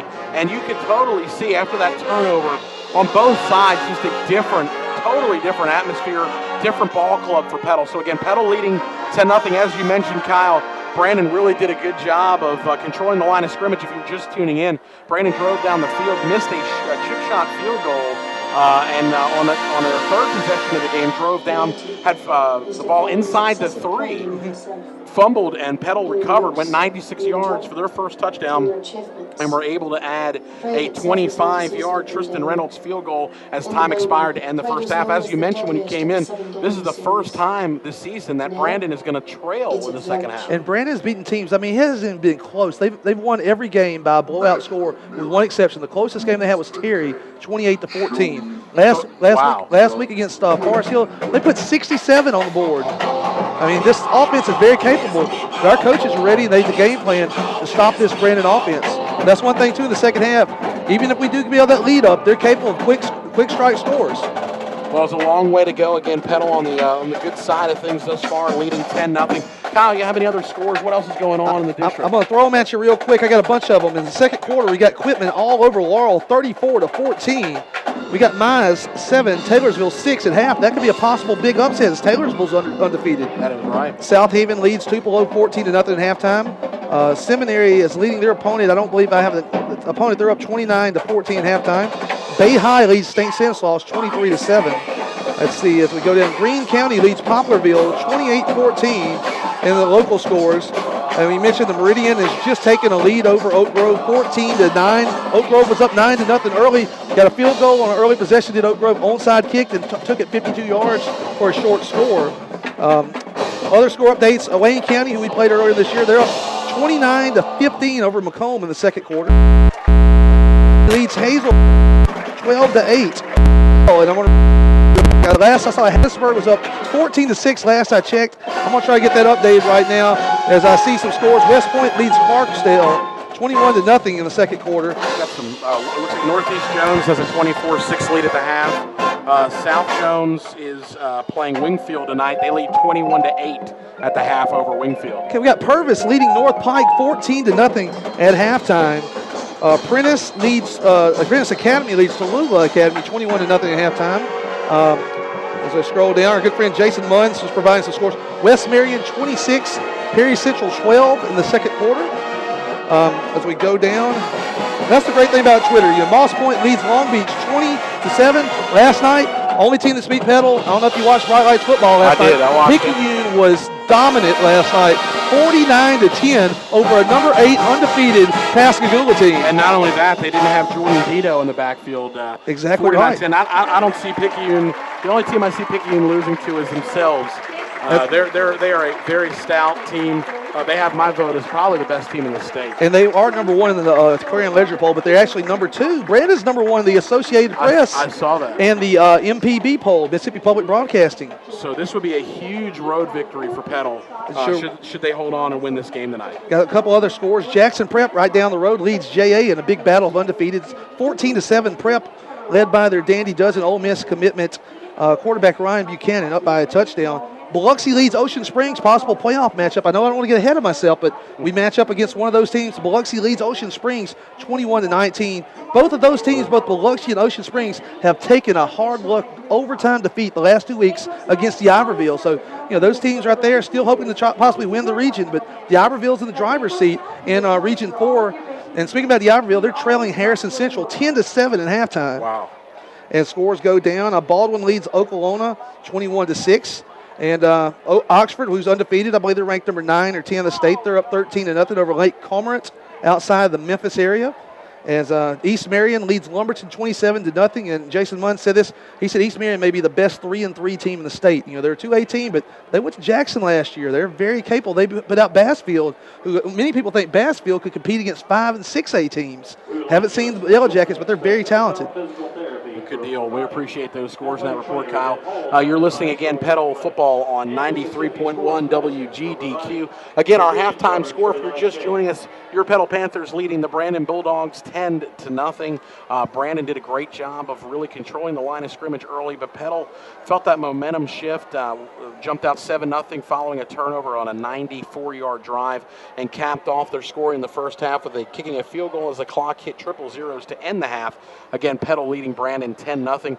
As you just heard Kyle mentioned just a second ago, Brandon ranked in 2 of the 3 state polls, ranked number 1, number 2 in the other one. So no slouch. They have manhandled everyone they have played, and Petal doing a good job of not allowing any points in the first half, really doing a stellar job on defense. So a lot of good things ahead. We got a great second half to look forward to. Again, you're listening to Petal Panther Football on 93.1 WGDQ. We're going to take a break back to the studio. Barbara, who takes good care of us, is going to let us hear a word from our sponsors, and we'll be back in just a couple of minutes as we get set for the second half. Barbara, back to you.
We are back on the Lewis Jean Strickland Field, on the campus of Brandon Middle School. A little tongue-tied as the Brandon band is out on the field. Our halftime score once again is 10-0 Petal out in front of the Brandon Bulldogs. I'm joined once again with the man, the myth, and the legend, Tommy Hudson.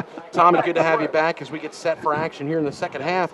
And as we were talking before, when we first got into halftime, this is going to be the first time this season that Brandon has trailed in the second half. Yeah, you know, in the game of football, when you're not used to trailing at halftime, I mean, it puts a new perspective on everything. I mean, there's that more pressure. I mean, there's that pressure that you haven't faced all year long that you've got. You're 2 scores down, basically. So, yeah.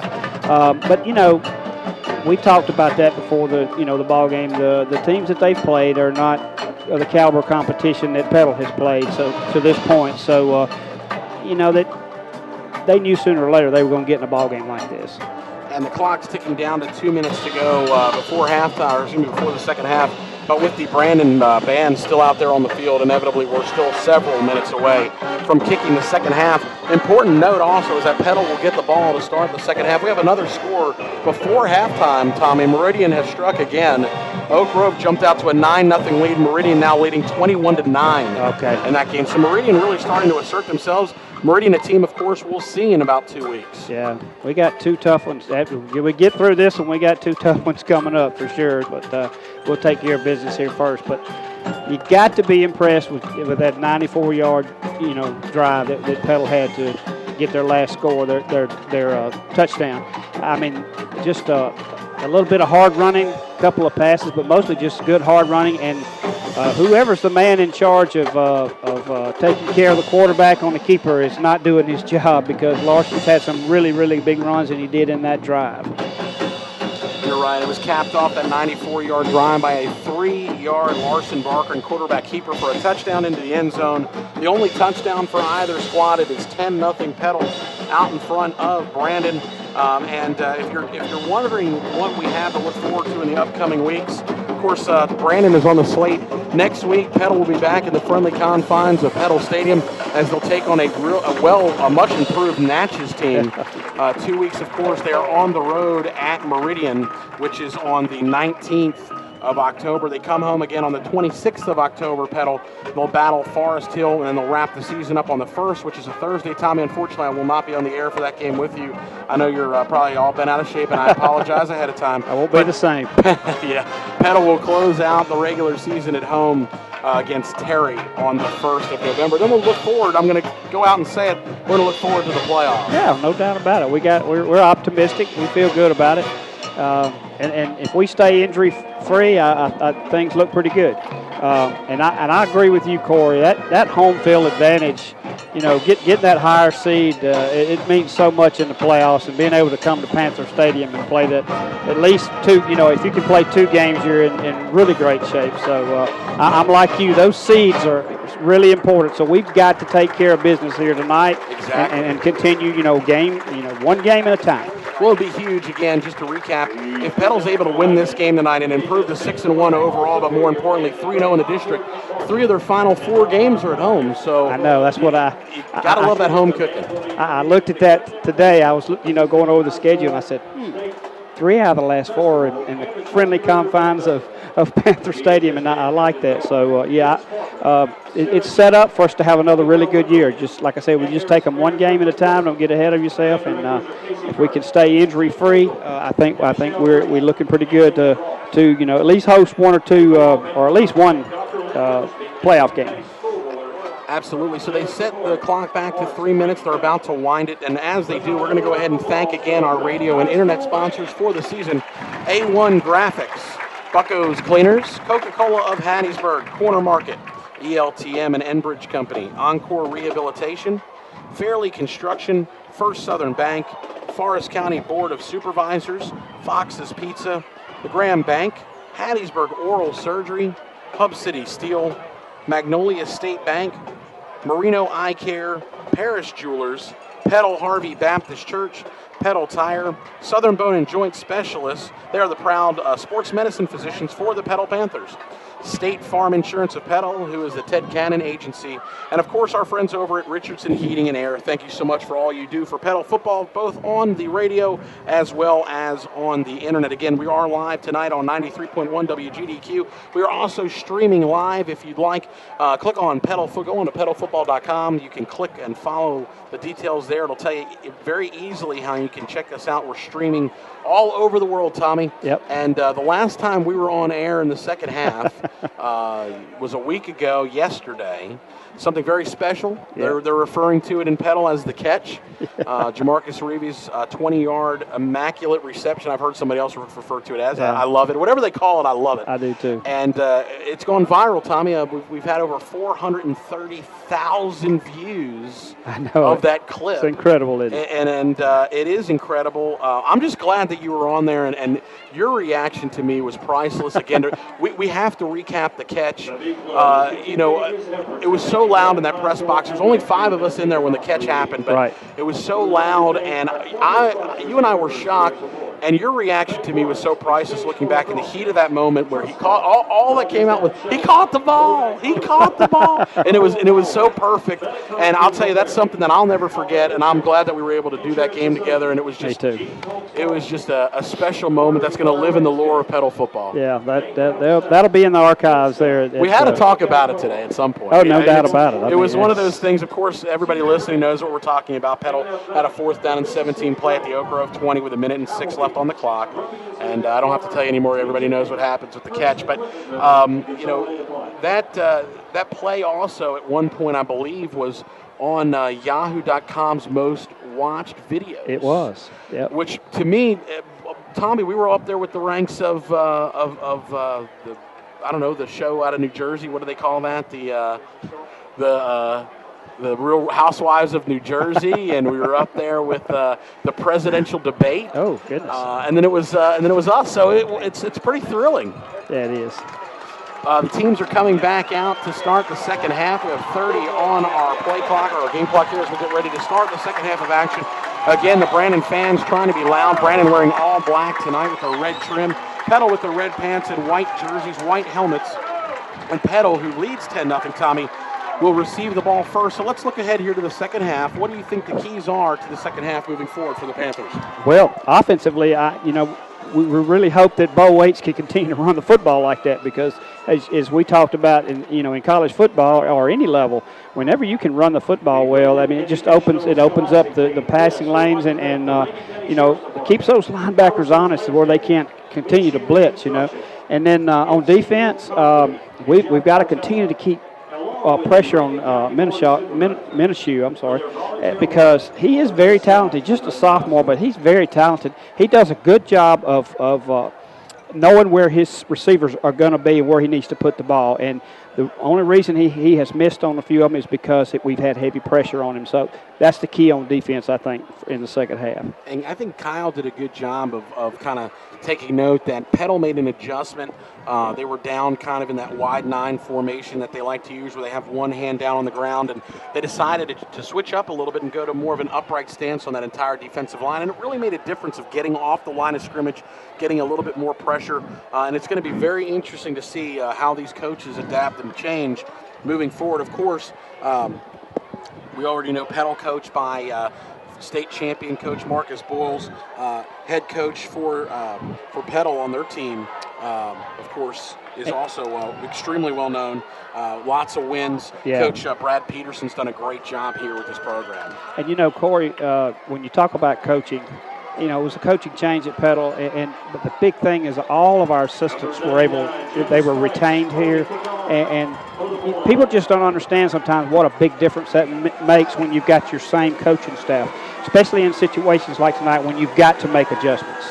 And I think that it's so key because they work well together. They know each other. Right. And we are underway in the second half. It's a good kick, driving Jackson back to his own goal line. He's going to come across the 10.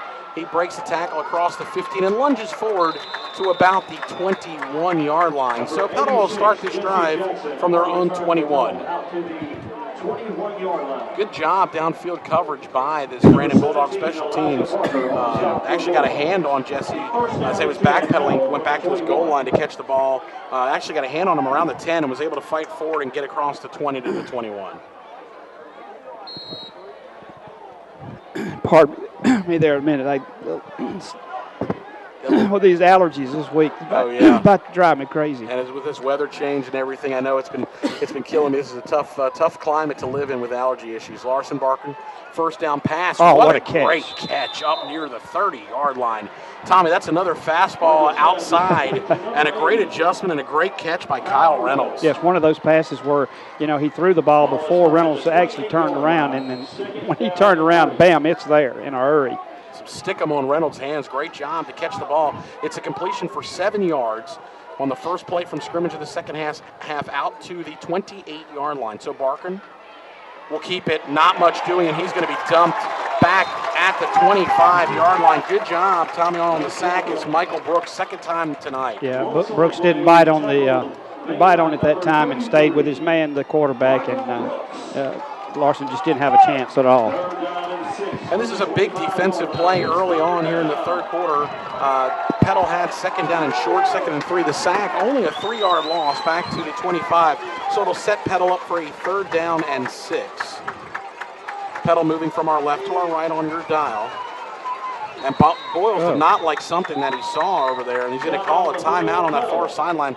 Early on, not even a minute into the second half, Petal has to burn a timeout, and Tommy, that may be big later on. Yeah, I hate to, oh man, what, I'm going just a few minutes here and already used your first timeout, but hey, better do that than make somebody make a wrong read and get a pass interception for a quick score. Anything could happen when things aren't lined up like they're supposed to be. So, I'm sure he wouldn't have called the timeout if he didn't think we really needed it. That's right. And that's what they're there for, of course, make those adjustments. We have 11-11 remaining on the play clock, or on the game clock here in the third quarter. Petal leading 10-0. Petal football at their own 25. They need to get to the 31 for a first down. It is 3rd and 6 as they come out of the timeout huddle. You can hear this Brandon crowd that we're surrounded by as they come to their feet a little bit. They start to get a little bit louder here, trying to urge on their defense to try and get a stop here early, try and change that momentum. So Barkin's in shotgun, standing back at about his own 21. Reeves on the end around and cuts back inside. He's fighting for it, and he's going to be about 2 yards shy. As he gets out to the 29, it's going to bring up a 4th down and 2. Yeah, Elijah Parker made a first down saving tackle there because he definitely is that 33. I'm sorry, it's the wrong number. Yeah, it's Brooks again that made the stop. Michael Brooks. I'm sorry. Great defensive job by him tonight. And he again is only a junior, and he looks like a really nice player for this Bulldog defense. So standing back, Reynolds inside his own 20. So another low snap. He gets away. A low driving kick. It will take a Panther bounce. As the Brandon Bulldogs let it go, it's still rolling down. It'll stop at about the 22-yard line. So a good result on that low line drive kick. 10 minutes, 27 seconds to go here in the third quarter. Brandon will take over at their own 22. Well, went 1 step forward, 2 steps back on that first drive there, but I don't know what happened exactly on the when Larson kept the ball, but somebody missed an assignment there because he had no room at all to even cut up field. So he just kind of dropped down. He knew that there was nothing he could do there and didn't want to force anything and risk a turnover deep in his own end. So good job to start. Brandon got exactly what they wanted. They wanted to get a quick drive, quick 3 and out. They're successful to do that, and they start this drive now at their own 22. Brandon moving from our right to our left. Minshew's in shotgun. He's standing back just outside his own 16-yard line. Handoff coming near side, spinning across the 20 up to about the 24-yard line. Good job by the Panthers. Yeah. That was Tillis only 2 on the carry. Great lateral pursuit that time by the defense because it just looked like he was any time going to get the corner, and then they stayed with him and kept him from getting upfield.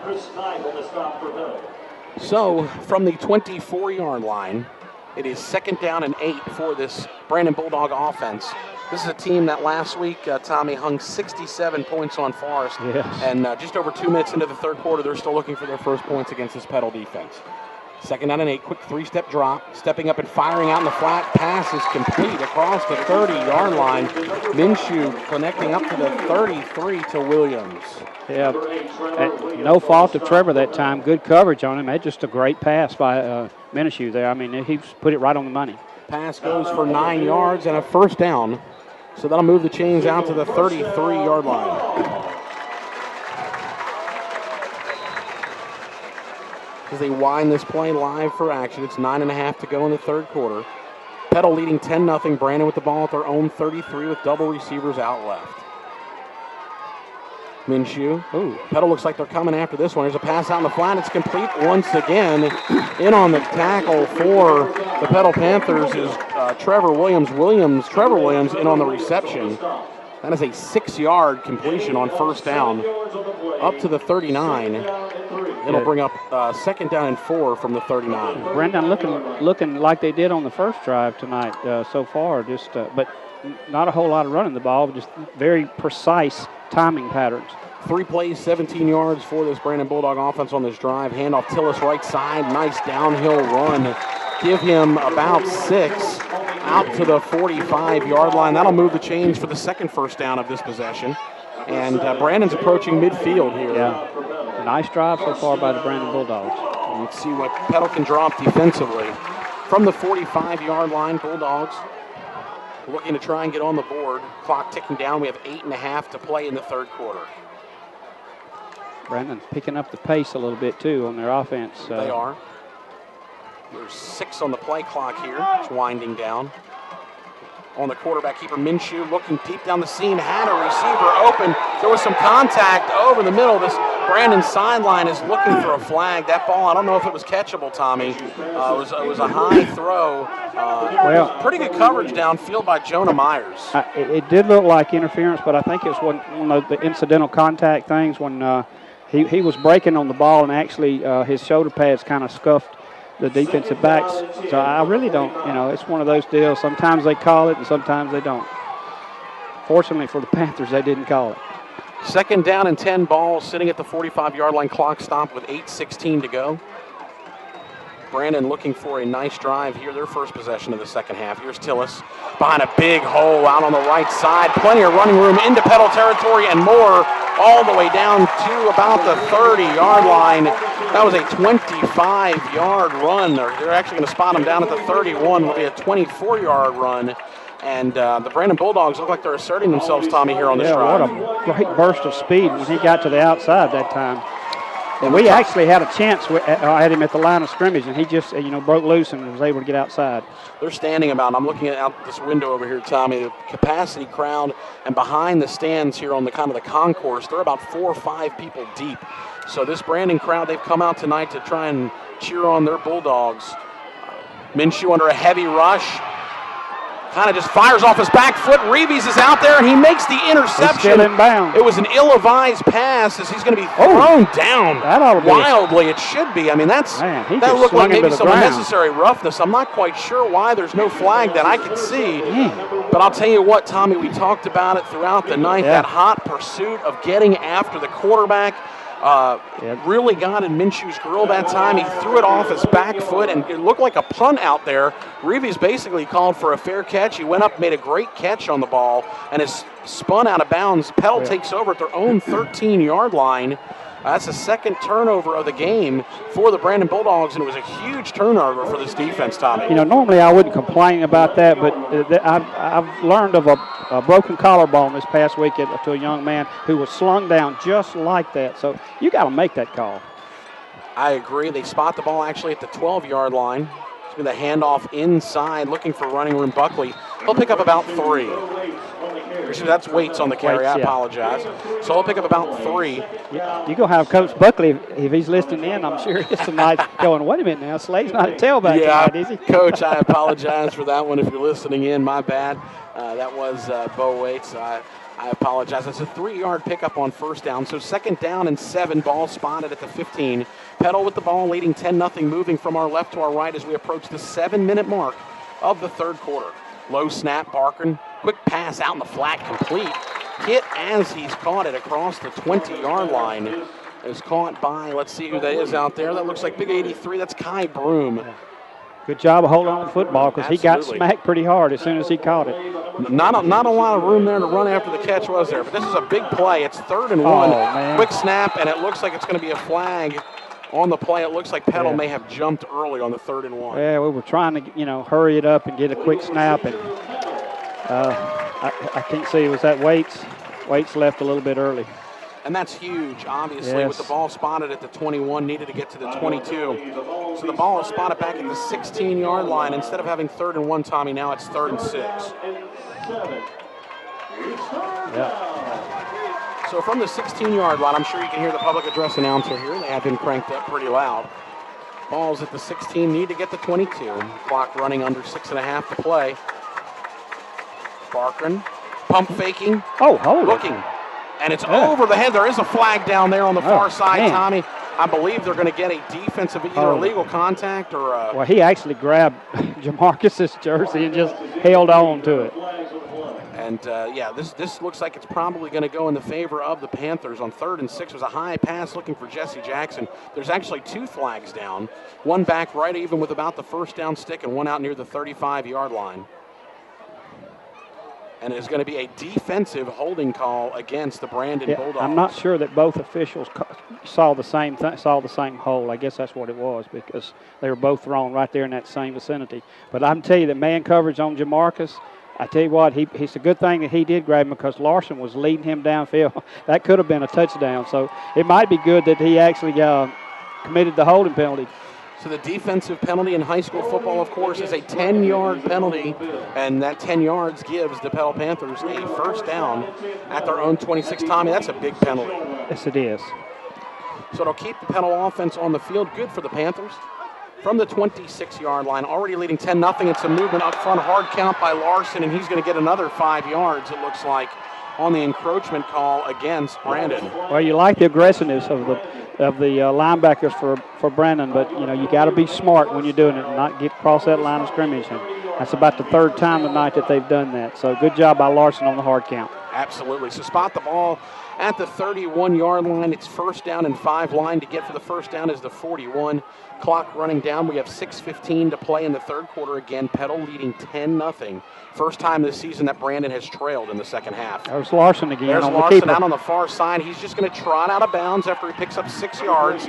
That's enough to move the chains, Tommy, with another Panther first down. And that's that outside linebacker over there on the right side. That's they keep coming up in the middle there on the blitz up the middle, and that's his man. So as long as they're going to give it to us, Larson's going to take it. And that's great awareness by Larson to see that side of the field vacate. And he knew, rather than looking for maybe a big play, he's had the free 6 yards. Take it, trot out of bounds, don't get hit, move the ball out to the 37 with a Petal Panther first down.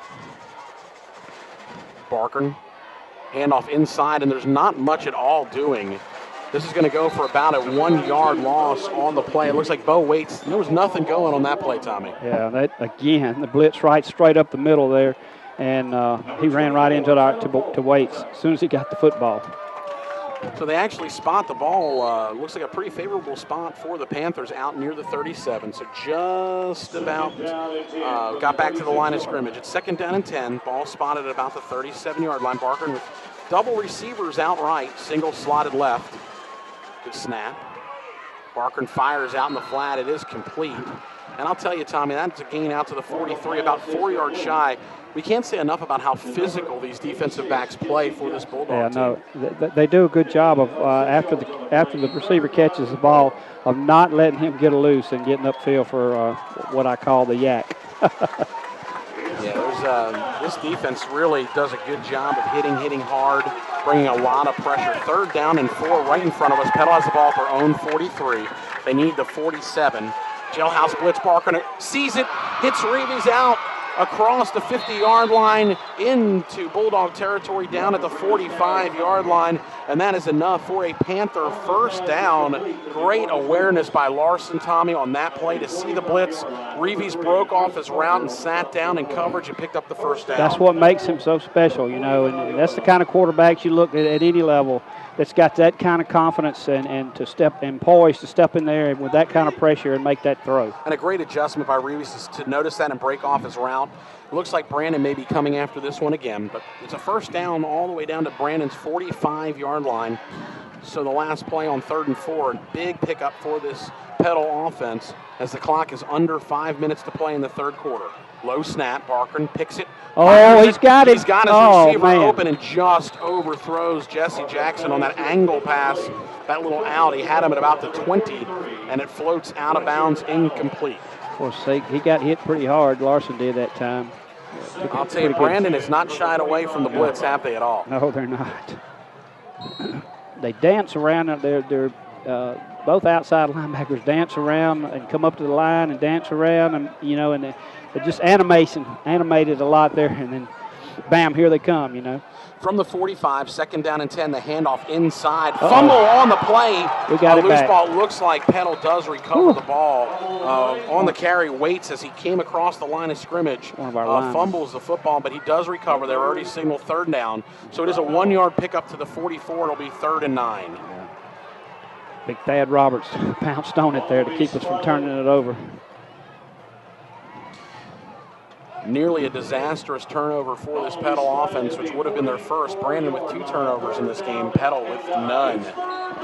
And another 3rd down, this time 3rd down and long, and Petal has done such a good job this season converting 3rd down. You can hear the enthusiasm on this Brandon sideline. They know it's getting down to crunch time. Almost 4 minutes remaining in the 3rd quarter. Petal leading 10-0. Brandon needs a stop. 3rd down and 9, Barkern. Good job of picking up the blitz. Pass inside, complete to Reeves, looking to get outside. Looked like there might have been a face mask on that, but they don't throw a flag. But again, another 3rd down and long completion. Good job. And Tommy, on that play, looking at that play, what a great job the line did. And also credit to Bo Waits of picking up the blitz. Yeah, and, you know, Jamarcus Reeves is a special player, you know, just a great job. And he went to cut up field to get more yardage, and he slipped, so might have had some more on that play. All the way down to the 30-yard line. That play goes for 14 yards. They needed 9, got 14. First down for the Petal Panthers at the Brandon 30. Barkern looking, trotting to his left. Pass is complete, breaking a tackle. Reeves first down yardage and more as he runs over the defensive back on that far side inside the 20. And it looks like they're going to spot him out of bounds, Tommy, at about the 19. Yeah, so Marcus made him pay for that tackle, didn't he, Corey? He sure did. He said, I'm not going to quit. I'm going to keep fighting. And I'll tell you what, the way Petal's defense has been able to bend but not break in this game and stiffen in the red zone, 7 points on this drive, Tommy, could be huge as we're into the late moments of the 3rd quarter. Yeah, Jamarcus checks out. He's a little tired. From the 19, handoff inside, Waits looking for room. Not a whole lot doing. He'll pick up 1, maybe 2. You can already tell. I don't know how many times Jamarcus touched the football in the first half. Do you know, Corey? It wasn't a whole lot, was it? It wasn't. I believe he had 3 receptions in the first half. Okay, and you can see that's their game plan here in the second half. We need to get the ball in number 1's hands as much as possible. Spot the ball at the 17 of the Brandon Bulldogs. 2nd down and 8 for Petal. That trap draw Waits. There's some room out there inside the 15, cuts back inside the 10, all the way down to the 4-yard line, close. He's got the first down plus 5 yards. I was looking on that far side that they needed to get to the 9. They're inside the 5, Tommy. Bo Waits is saying, who needs Ty Schrain? I got some moves of my own there, and he made a great move about the 10-yard line to get 6 more yards. Great job. Downhill run, and again, we can't say enough. If Petal's able to punch this one in, this will be their 2nd touchdown scored off of a turnover. So a great job by this Petal team to pounce. And they weren't short fields. They've had to go long fields, but they've been able to do it. Low snap, great job by Barker to pick it up. He's got room if he can get the angle to the corner. end zone. Great block. He's got it. He's Touchdown. into the end zone. Touchdown, Petal into the corner of the end zone on first down and goal. What is it about fumbles that we... I'm not sure, but Barkin did a great job of rolling. Got another great kick block inside. He's into the end zone, and the Petal Panthers extend their lead with 2 minutes and 28 seconds to play in the third quarter. It's 16-0 Petal, and they have the extra point pending. Well, Corey, maybe we need to tell the center to just hike to center the ball and let it bounce back to him on the ground. I'm not sure, but seems to make better plays. He got a great kick block out there on that, trying to get to the end. Here's a snap. A little bit low snap, good hold, and Reynolds' kick is right down Broadway. 2 minutes and 28 seconds to play in the third quarter. It is 17-0 Petal out in front of Brandon on the road, and I cannot say enough, Tommy, of the job to come in here against the 6-0 team on the road. There's still a lot of time left, and Brandon, of course, with this quick strike offense, a team that's put up quite a few points this year. Petal has really done a phenomenal job, but hats off to the coaching staff and to these kids so far. And of course, we knew that Jody Hawkins would make some adjustments, and I don't know if you could tell, Corey, that even though they're continuing to bring the blitz pretty much every play, we seem to be picking up those blitzes just enough to give Larson time to find an open receiver. I can't say enough about the grit of this team. They've showed that they can play with a big lead, of course. They've shown that they can come from behind. They've shown that they can, gut one out and be gritty and kind of, take their punches as like a prize fighter and strike back when they have an opening. I can't say enough about how well coached this Petal team truly is from top to bottom. And Tommy, moving forward as we get closer to the playoffs, having Marcus Boyles, as I like to call him, as the Mad Hatter on your sideline is definitely a bonus. Yep. So Reynolds' kick coming down into the end zone. Tommy, you love when that happens. I do. That'll bring it out to the 20. No big plays on that, so that's good for this special teams. Yeah, make them start from the 20. Ain't no doubt about it.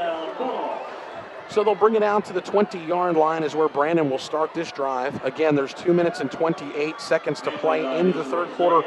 Your Petal Panthers leading the Brandon Bulldogs by a score of 17-0. Well, again, Corey, 2 big turnovers, by Brandon, and you can get 5 or 6 turnovers a game, but if you don't do anything with them, it doesn't do you any good. But the Petal Panthers have made them pay for their turnovers tonight. Well said.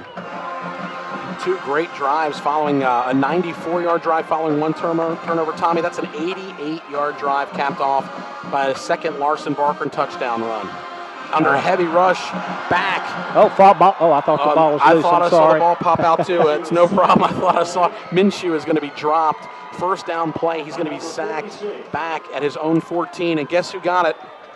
I couldn't see that. Captain Forrest Harvey in on the sack for this Panther defense. I guarantee you, knowing what the ability of Forrest Harvey is and the type of player and the tenacity that he plays with, Tommy, he was probably very upset with himself on that missed tackle in the first half. Yeah, and you're right. Yeah, I love watching this youngster play. If his family's watching out there, what a great athlete this young man is for this Petal Panther team. So here's Minshew again under heavy rush. He's going to throw it down the seam. Great coverage. Jonah Myers did a great job of playing center field. There wasn't any room to fit the ball in, and it's incomplete. Yeah, it was great coverage in the last 2 pass plays. Right on our man. There's nobody open, and that's what you want. And Tommy, I'm going to go out on a limb saying, being late in the game, there's plenty of time left, but if Petal can get Brandon into a one-dimensional type of ball, when they take that run away, it's really going to benefit this Petal defense. It is. I mean, they can kind of pin their ears back, Tommy, and get after the quarterback and drop 6-7 guys back into coverage. Really make a huge difference. Yeah. I can't say enough. I think from top to bottom, this may be their most solid performance of the season. Yes. Minshew on 3rd and 17, pass is incomplete. Bonet with great coverage out there, and it's going to go as an incompletion. I think the receiver for Brandon was looking for a flag. I didn't see Bonet with pretty good coverage. Yeah, Bonet just stuck his hand in there when the ball was coming in and just kind of knocked it down. So tipped it just enough, knock it away, and just like that, Petal defense has to be thrilled to force a 3-and-out following that big touchdown drive, Tommy.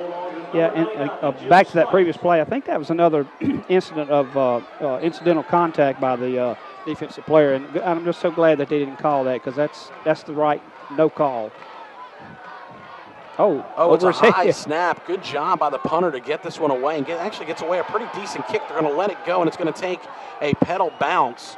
So the line of scrimmage that time was the 13, Tommy.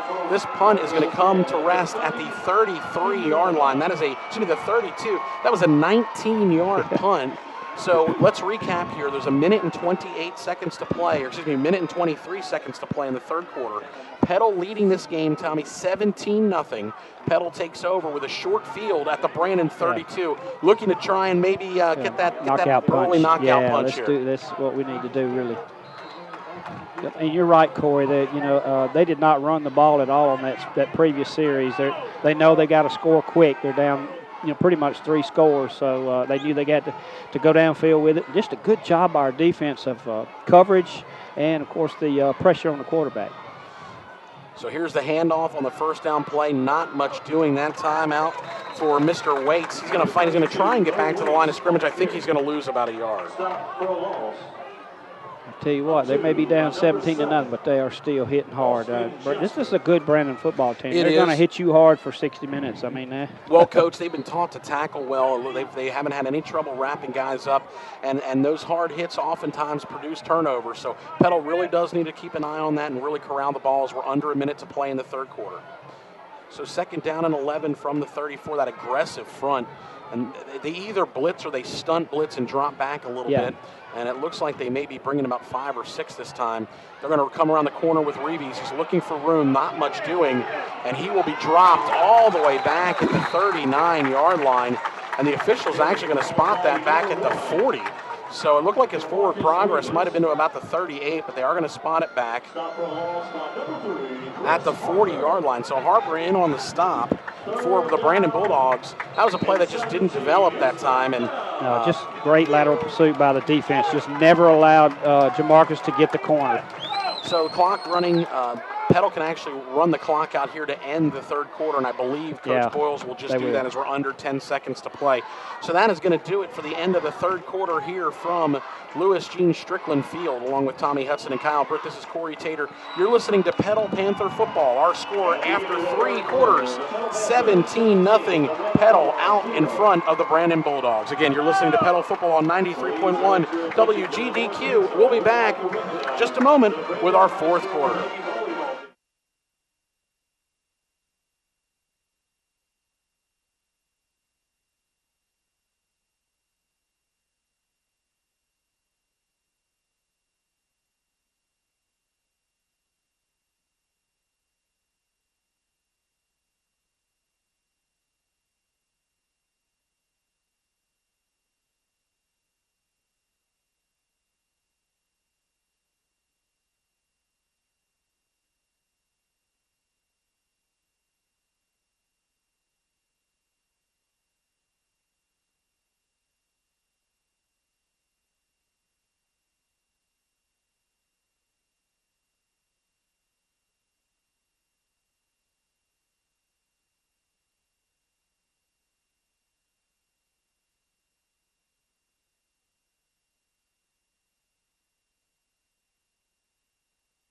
Start the fourth quarter of action from Lewis Jean Strickland Field.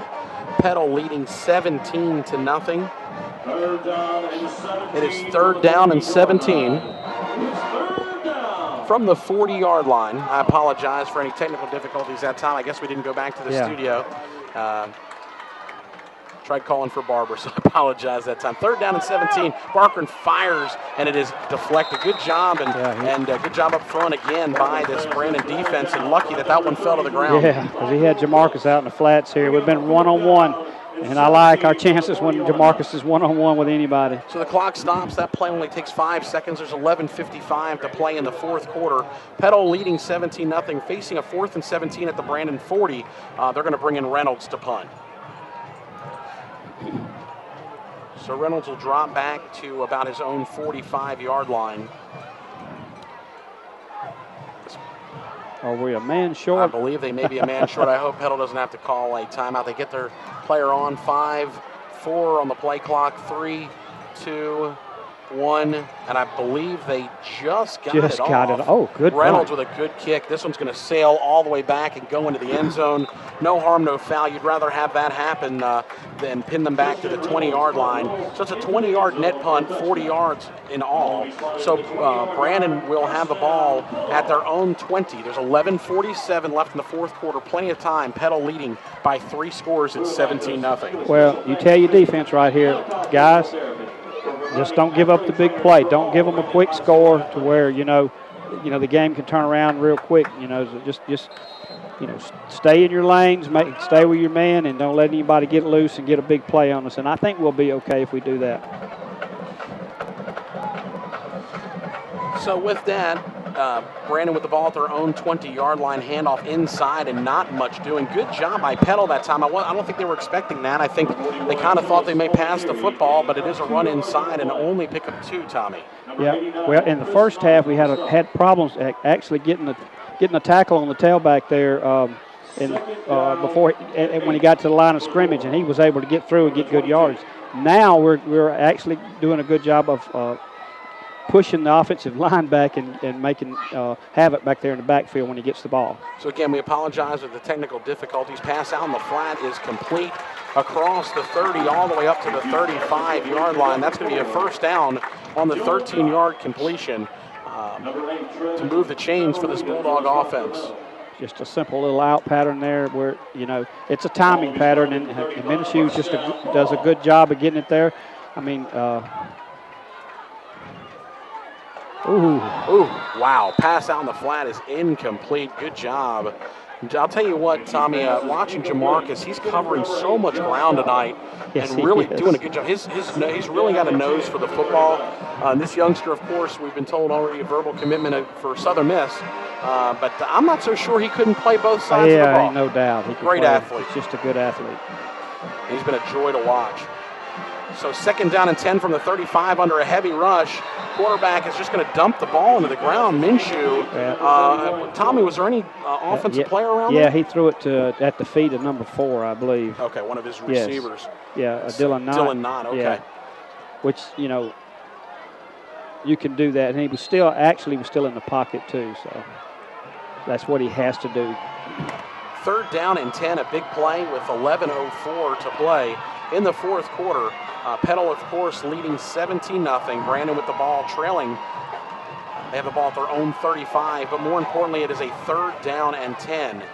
Bringing pressure again. They are going to bring it. Minshew's going to step up, and it's knocked away beautifully. What a great play by Bonet right at the first down stick. Number 7, Jalen Bonet, did a great job to get his hand in there. Some of these fans are calling for pass interference. Beautiful coverage. Just a great job to get his hand in there. And Bonet's done a great job also in man coverage tonight. He sure has. There's been no separation between him and his man tonight at all that I can remember. And that was just a great job of, as soon as the ball was there, he stuck his hand in and knocked it down. Good job. So Jim Spites, who wears number 99, which is very interesting. You very rarely see a punter wear that number. He's going to take a high snap. He'll get it away. It's a good high kick coming down. Petal will let it go. It'll actually take a little bit of a Panther bounce and will be stopped at the 31-yard line, and that'll stop the clock. 10 minutes and 47 seconds to play in the fourth quarter. Petal has the ball back. Petal leading this one 17-0 over the Brandon Bulldogs, and they have the ball. Tommy, it'd be good here to see if Petal can run some clock. Yeah, you'd love to punch another score in, but just to take up a bunch of time off the clock would be nice. Final score from the Hattiesburg area, PCS has defeated Hillcrest 49-0. So good job by the Bobcats over at PCS. Triple receivers slotted out to the right. We're going to try and get you another Meridian Oak Grove score soon. Another hard count by Larson Barker, and they're going to get 5 free yards here again, Tommy. That's about the 4th time so far in this game that they were able to do that on 1st and 10, pick up a 5 of free yards. Yeah, and at this point in the game, you definitely don't want it. If it's in the first quarter, 1st and 5, and it's this late in the game, you're down 3 scores, you definitely don't want to have the offense with a 1st and 5. And it looks like some of the Brandon faithful, not a lot, but some of the Brandon faithful look like they may be looking for the exit here. especially here on the left side. So first down and 5 for Petal. Handoff inside. Good job of running by Waits in between the tackles. That's going to be a gain of 9 on first and 5. It'll be a first down carry out to the 45, Tommy. He stepped up to the plate 2 weeks in a row and made some big runs for us. And I'm just proud of that young man. You know, hadn't played a whole lot because of Tyrus, and then when Tyrus went down, he's come in and just like a team effort does, he's come in and played hard and done his part. Tommy, our internet crew does a great job. They just got a score: Meridian 28, Oak Grove 16 in the third quarter. So Meridian with a 12-point lead on the Warriors. Is that in Meridian? I believe that game is being played at Oak Grove tonight. Okay. Yeah. Handoff inside. Waits looking for some running room. He's going to gain about 3 up to the 48. But more importantly, Tommy, that runs the clock. Yes, big number Javon Patterson. You know, it's hard to believe he's just a sophomore, Corey. That young man, he's got a bright future ahead of him. I think he actually blocked 2 people that time and opened that hole on the left side. Yeah, he's a pleasure to watch inside. Well coached, well disciplined. Great job up front. We don't say enough about how wonderful this front line of front set is for this Panther team. They really are the anchor of the offense. And I believe we only had 1 senior coming back. I mean, it? Lots of good things to look forward to. Barker pass out in the flat. Reeves is wide open across the 50, dancing, moving inside the 45, all the way down to the 41-yard line. That's enough for a first down for this Panther offense. And Tommy, again, we're down to 9.5 to go, so you don't want to say anything too early. But Petal really has done some kind of job to take this game over. In the second half, as good as they played in the first half, the Bulldogs had that one good drive that resulted in that interception early in the third quarter. But other than that, Petal's really taken over this ball game. So from just, I'm sorry? They're not manning up on Jamarcus, and if you're not going to man up on him, he's got to, I mean, you got to give him a little room there, and so he is having some opportunities to catch the football, and we're taking advantage of it. They spot the ball at the 40. Waits doing a great job. Looking for the hole, and he's going to lower his shoulder, bounce off one tackle, get all the way down just shy of the 35. We're going to spot him at the 36 time. It's a gain of about 4. That's all you ask for right there on first down. 4 or 5, you know, you keep that clock running. Well, that time he stepped out of bounds, so it actually he did, didn't he? Stopped the clock with 8:59 to play. Again, Petal leading 17-0. Ball is at the 36-yard line of the Brandon Bulldogs. This is a huge drive for both teams as we get into the late stages of the ball game here, and Petal already up by 3 scores. Handoff inside, a little bit of a change here for the Panthers. Great running room all the way down inside the 20. James Millage for the Panthers. Is that who that was on the camera? Yeah, it was Millage. I was told this week that he worked some at tailback during the practice schedule, and they might see some carries. So that was pretty impressive run right there. Do a triple check there. He's listed as a defensive end. I guess you set him at fullback, 5'11", 218, with a little bit of a hole there. Did a great job downhill running all the way down inside the 20. So that's another first down for the Panthers at the 19-yard line. Here's Barkin in shotgun. It's going to be Millage again, looking for room off the right side. Dancing, cutting back inside. Ooh. And he is just a load to bring down. I'm enjoying watching him run. That's a gain of 4 on first down. Well, he's one of those, he's big enough that you're not going to stand him up, and I like that on that play. He didn't. He just took, when he fell down, he fell forward and got good yardage. We hit the 8-minute mark, 2nd down and 6 for the Panthers at the Bulldog 15. Petal leading this game 17-0 as we're under 8 minutes to play in the fourth quarter. Hard to believe that at this stage, Brandon would still be pointless in this game. So here's Barker in shotgun. It's going to be Millage again. As he breaks 1 tackle and 2, he'll pick up about 3 more. Well, if he keeps his feet, he's going to be inside the 5-yard line for sure, but he got tripped up just a little bit and wasn't able to keep his balance. I'll tell you what an athlete as a junior. I'm enjoying watching him run. He's a load. The first man that hit him in all 3 of his carries has not been able to bring him down, Tommy. So, and you got a fresh running back in there. You know, he's fresh. He hasn't played, you know, the whole game, and so you got a defense that's been out there on the field a while, and he's making them pay. Great point. Fresh legs and a tired defense are not a good combination if you're a Bulldog fan. So here it is, third down and 3. Millage with a hold. Touchdown. Fighting for the end zone, into the end zone with the Petal Panther touchdown as the sideline erupts. Millage took over on that drive. We're going to say that was the Millage drive. He just made that happen from start to finish, Tommy, and that may have just been the knockout punch we talked about as the Panthers get into the end zone, stopping the clock with 6:55 to play in the fourth quarter, and they are an extra point away from a 24-0 lead. They list him as 5'11", 218, but he looks and runs like a 6'2", 225. He's shifty, too. Yeah, he is very shifty. Got some great moves. So here's Reynolds on for the point after. The kick's up right down the middle as we've seen throughout the season. 6:55 to play in your ball game. Petal 24 and Brandon 0. Tommy, are you? We're still a little bit away from saying our favorite tagline we like to say, but what a job. I really can't even say enough about how great of a job the kids executing, but what a great game plan by the coaches they've dialed up tonight. No doubt about it. I mean, bringing a fresh back in there after Waits had carried several times, and nothing Waits was doing wrong. He was doing a great job, but, I mean, he'd carried so many times, he's a little bit winded. And then you bring a fresh back in that's 5'11", 218 pounds. And I tell you what, just looking at him when he got into open field, I wouldn't want to attempt to have to tackle him with a full head of speed. But hopefully we can get some more playing time out of him remaining the schedule until Tyrus gets back. I'll tell you what, we talk about the athletic ability, but really I think it's not said enough of top to bottom on this roster how physical and how athletic this Petal group of youngsters are, but they can do that. They can go and fill in at different positions and be successful, Tommy. No doubt about it. And so here's Reynolds kicking off to the Bulldogs. Oh, this is a good one. It's going to come down right at the goal line. It's actually dropped. And it's a live football. As the Bulldogs are looking for some room. There's not much doing, and they're going to be pinned back inside their own 10. Forward progress, they're going to spot it at the 6. So not only are you down 24-0 as the Bulldogs are, now they're going to have to go 94 yards with the clock as their enemy, 6:50 to play in the ball game. Yeah, great coverage that time on the kickoff. And, if he had to do it over again, I don't know. He was right on the goal line, so I don't know how that works in high school.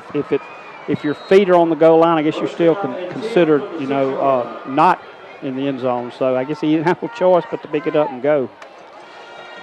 Good coverage on the kickoff that time. That was great coverage. Brandon with the ball at their own.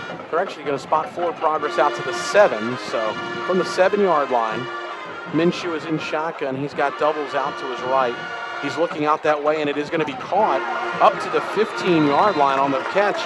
Number 5 for the Bulldogs, Colby Williams, and Trevor Williams on the coverage for the Panthers. It's an 8-yard gain. That's been successful all night long. But and Trevor's done a good job getting there. He's that's just a great pitch and catch on the quarterbacks and the receivers' part there. So Minshew in shotgun. Going to be a handoff to Tillis inside, and Petal doing a great job up front. Look who's in on that tackle, Tommy. Big number 75, Hayden Lott. Good job up front by the Petal defense. It's a pickup of 2.5. It is enough for a first down, but at this stage in the game, approaching the 6-minute mark, you'll give up 3-4 yards pretty much every play. Yeah, you want to run the ball. Well, as long as you don't give up the big play, we'll let you run the ball. That's right. So the Bulldogs with the ball, 1st and 10 at their own 18. Clock ticking down. We're bound at the 6-minute mark. Minshew in shotgun. Quick drop, pass out in the flat is complete. This will be a 3-yard completion, again to number 5, Colby Williams. Again, Tommy, inbounds, you'll give up 3 yards every time in this situation. Yeah, he's only 5'8", 165, but he's got glue for hands, man. Those little out patterns that the Minshew's thrown him have been like darts, and he catches them. He does. So 2nd down and 7 from the 21. 5.5 to play. Petal leading this one 24-0. Minshew back to pass, firing, and it's going to be caught up across the 35, spinning down at about the 43-yard line with the football is Josh Stowers. There was a good job on that post route, and he had some running room. Tommy slipped down. Yeah, I guess the dews kind of begin to fall on the ground, and it seemed like there's been a lot of slipping by several players here in the second half. So that pickup goes for 22 yards for the Bulldogs up to the 43-yard line. Minshew in a three-step drop, heavy rush, firing down the seam. It's caught, big hit and a fumble. And this one's going to be recovered by he got it back. I believe he did get back, somehow got on top of it. You could see that play develop as Tillis was looking back for the football and was drilled by the safety that was back there. Was that Bonet back there? I believe it was. Looked like a big stick hit him, and Tillis fumbled the football. He was able to fall back on top of it, but he's across the Petal 40. That's a first down pickup to the 38. So the clock continues to run here as they wind it live for play. Do you realize they've averaged 42 points a game to this point? It's unbelievable. It just now dawned on me. Every game, of course, Brandon's 6-0 coming into this one. Every game they've won by at least 14 points. They've hung 67 on Forest Hill last week. Minshew under a heavy rush. He's going to step up and fire inside the 30-yard line. It is complete. That's going to be good enough for 11 yards and a first down. You know, I like this kid. I really do. I mean, he had nobody open. He gets scrambling to his right, and he just waited for his receiver to break away from the defender and put it right on the money. They got some bright days ahead with this young man. He is a very good quarterback. So they spot the ball at the 26-yard line, 1st and 10 for Brandon. Petal leading 24-0 as we're under 5 minutes to play. Bulldogs need something to happen, and they need it in a hurry. Tailback left early again. Yep, sure did. Pass thrown up in the air, and this is going to be a pass interference call against the Petal defensive back. That ball, as Minshew kind of was backpedaling, Tommy threw it down the sideline, or just inside the numbers, and it kind of hung up in the air. Yeah, he's lucky that didn't get picked off. If one of our DBs turns around, that's an interception. So the call is pass interference against the defense. Not a great pass again, was kind of hung up in the air. And Petal commits the personal foul call for the pass interference play. The ball spotted at the 13-yard line as we're under 4.5 minutes to play. Again, Petal leading 24-0, so Brandon needs to strike, and they need to strike quick. Yeah, you know that defense is thinking shutout. Minshew, three-step drop, steps up, fires. It is complete into the end zone for a Brandon Bulldog touchdown. 13 yards on the pitch and catch, and they are going to line up to go for two, Tommy. I think their game plan here, if they can somehow do it, is to try and make it a 3-possession game. Yeah. Score 3 touchdowns with 3 2-point conversions to make it 24-24. Of course, we're a long way from that happening. With 4:26 to play in the ball game, Brandon breaks the shutout. It's 24-6, pending the 2-point conversion. He just ran a post route across the middle in the end zone, and Minshew, just like he's done several times tonight, he put it right on the money. So the ball spotted at the 3-yard line, the 2-point conversion pass. Minshew out in the flat. It's incomplete. It falls short, and with that, an 18-point lead. And Tommy, that is still huge because now it is still a 3-possession game for Petal. They are up by 18, so it is a 3-possession game, and the clock really against the Brandon Bulldogs. So it's 24-6. Petal out in front of Brandon. Again, 4:26 to play. Well, and as a coach, I mean, you got to do that. I mean, 3 times 8 is 24. So, anything can happen, an onside kick, a turnover, anything. And so you got to go ahead and go for the 2 and so that to make it only a 3-score game if you can go for 2 and get it. So Brandon's going to have to gamble at some point. I don't know if we're going to see an onside kick possibly here or something. But Brandon's kind of in that position, trailing by 18 with less than 4.5 to play. They do have all 3 timeouts, but with the clock and everything else, is it's an uphill battle to say the least here. Petal just needs to play smart football here. That's right. Hey, Corey, while I got a chance here, I have to say hello to some. Every morning I have to go by Hardee's and get me a biscuit before I go to work. And there's a little coffee club down there. It's several retired men, and it won't be too long. I'm going to be retired. I'm probably going to join them down there. But Charles Blackwell, he goes to my church. And Charles, he always wants me to come over there and tell him a little bit about what's going on in Southern Miss. And so he's always listening to the broadcast. I just want to give a shout out to Charles Blackwell there in Petal and the coffee club at Hardee's. I love it. Good job. We appreciate you listening. Live football here. It is going to be recovered by, it was a live football. I'm pretty sure that Brandon recovers it. They do call it as Brandon's football, but the side judge coming in has thrown a flag right here. This is going to be Petal football. Yeah. It looks like there's a flag against Brandon. It's going to be a flag here as the officials are talking about it. I do not believe Brandon's going to recover this one. They did recover the onside kick, but I believe it's going to be a penalty. That ball did not go 10 yards, I don't believe. It was touched by one of the defensive players. Let's see on the official. There is no flag. Oh, they're waving the they flag. are going to wave the flag off, so it will be Brandon our first ball. down. Wow. I think what happened was the side judge threw a flag because the ball didn't go 10 yards, Tommy, but because it was touched by one of the Petal players, it was a live football. Okay, all right. That's what he's going to tell him now, the head judge is going to. Yeah, Boyles is asking for a conference here, trying to find out what happened. But that's a huge play on the onside kick that's recovered by Brandon. They have the ball at the Petal 37. It took a wicked bounce off of the Petal, one of the upmen for Petal on special teams. He touched it at the 47. His 47 of Brandon, and actually bounced, Tommy, 16, 17 yards in the air, all the way down to the Petal 37. So here we go, 24-6. Petal leading. Brandon with the ball back. Short field under a heavy rush, and there we go. Back at the 45. Forrest Harvey, that's my man right Forrest there. Harvey in there trying to get this Petal defensive crowd fired up, and he's done just that.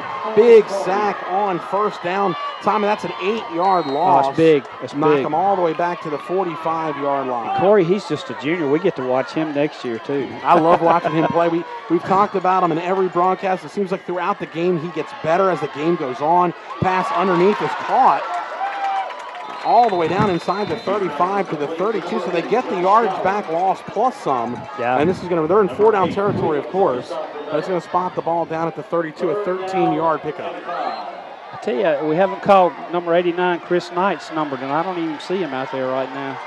But he's been crucial the last few weeks. So I talked to him after last week's ball game and told him how great of a job he did. You're right, and I don't see him out there. Pass inside, nearly intercepted. oh my goodness And a flag gracious. is thrown. I cannot believe that. They can't call. That's going for the ball. Todd Pinkston is beside himself on that sideline over there. I'll be shocked. They are going to call a defensive penalty here.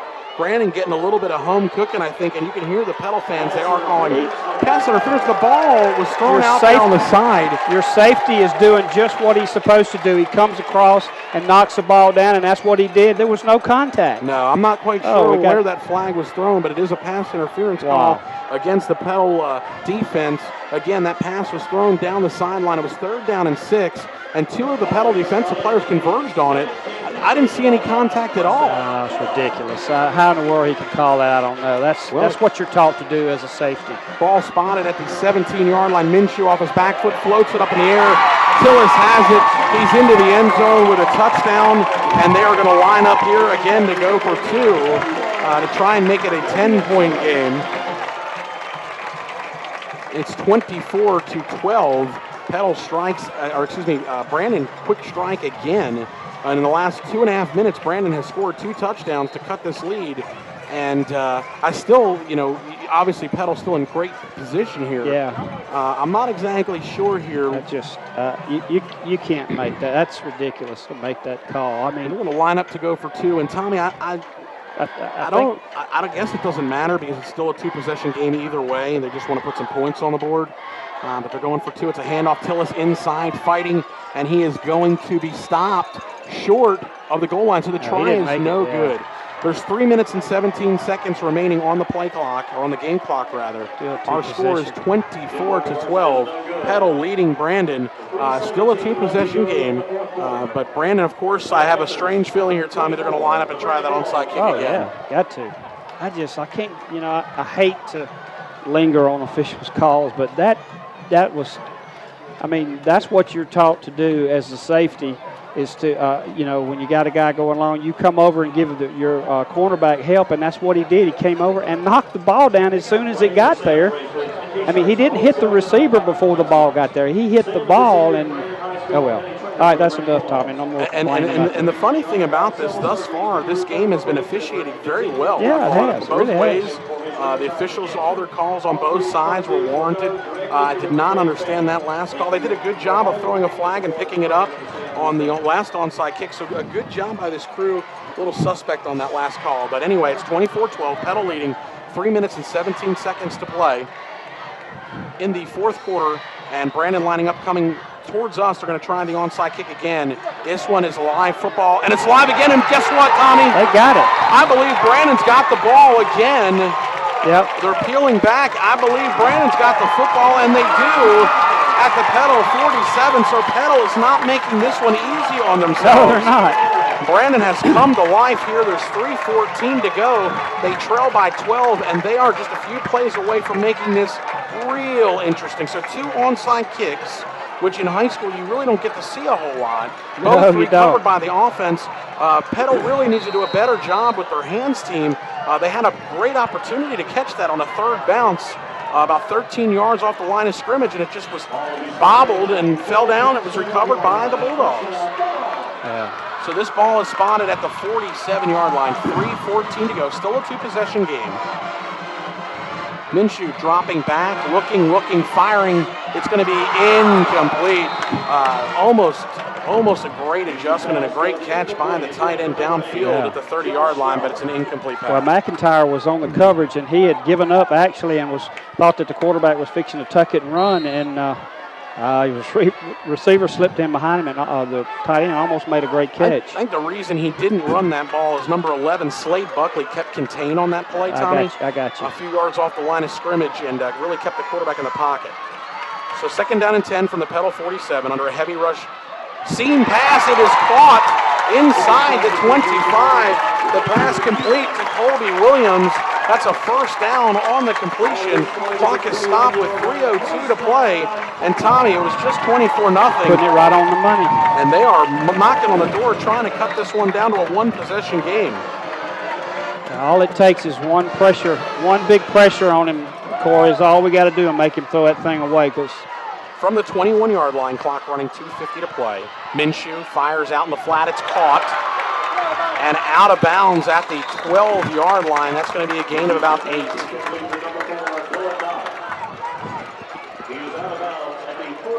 So a little bit of nervous time here for the Petal defense. I guarantee you Coach Boyles has his hands team on the sideline being talked to right now because they know if Brandon should score here, that inevitably it will be another onside kick. They've already recovered 2 here.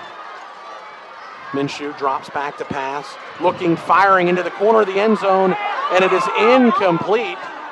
Some of the fans here looking for a flag, but it's an incompletion. I still think back on that first score that they had, it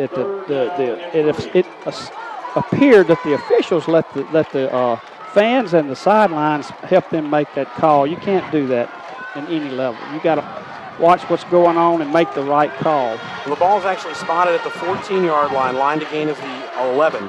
So it is 3rd down and 3.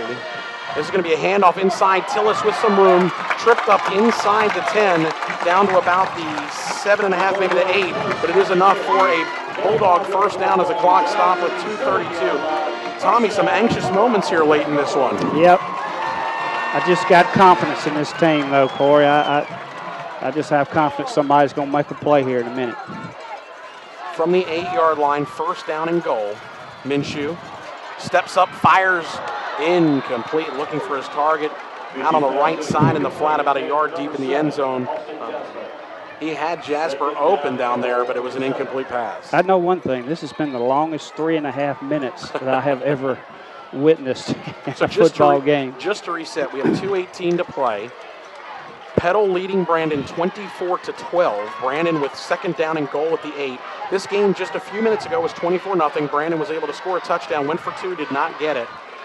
Then they did an onside kick and got it.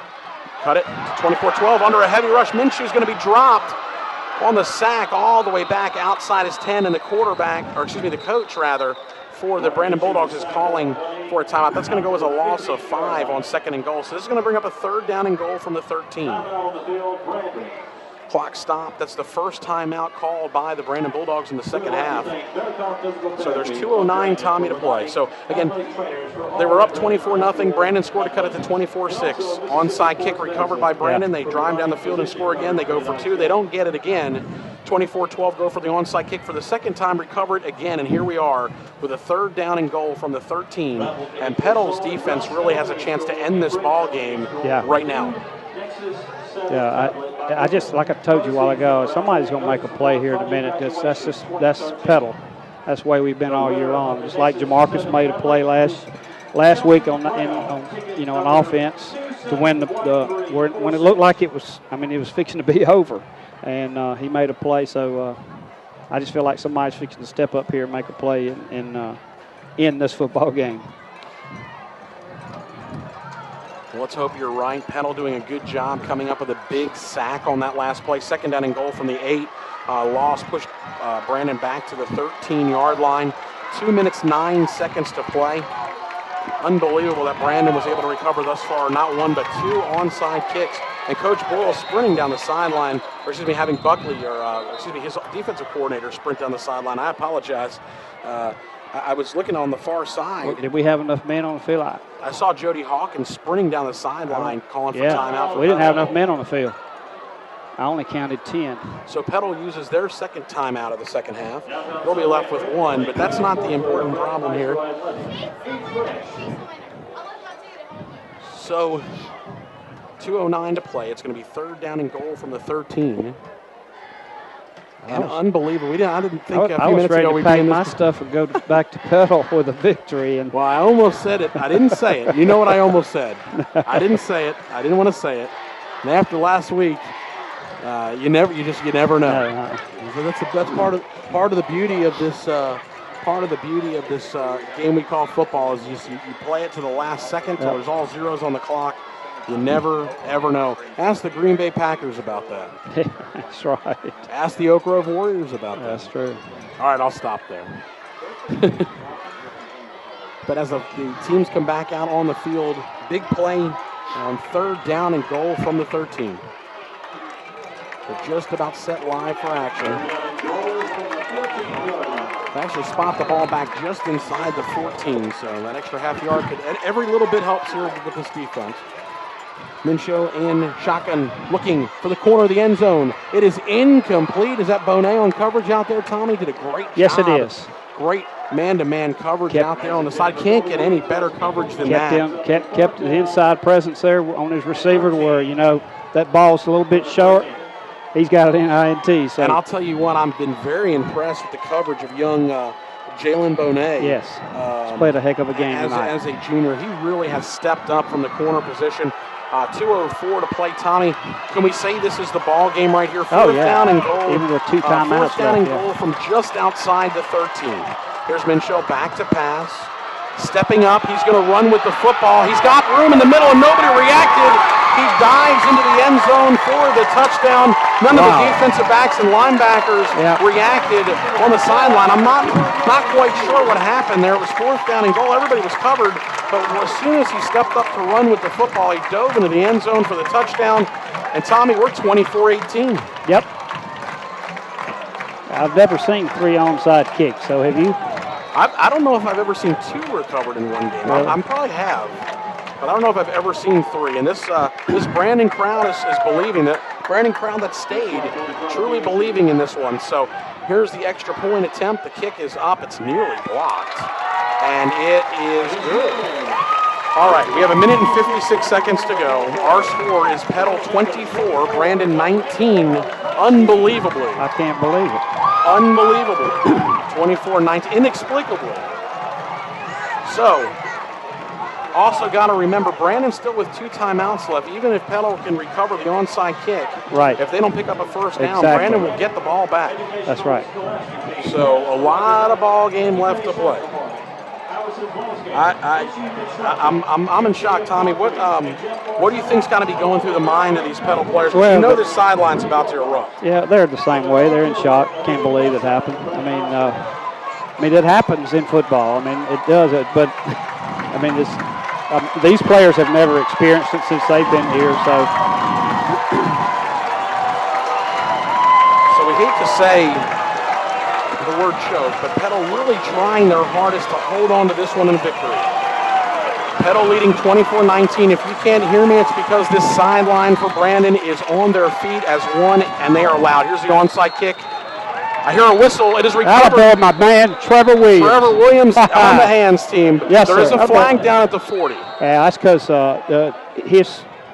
The I believe they were offside. Yeah, they were offside. I believe the kicking team was offside. So what happens with that is they should be able to decline that penalty, correct, Tommy? Yes. And the officials are going to talk about it. Are they going to back them up and make them kick it again?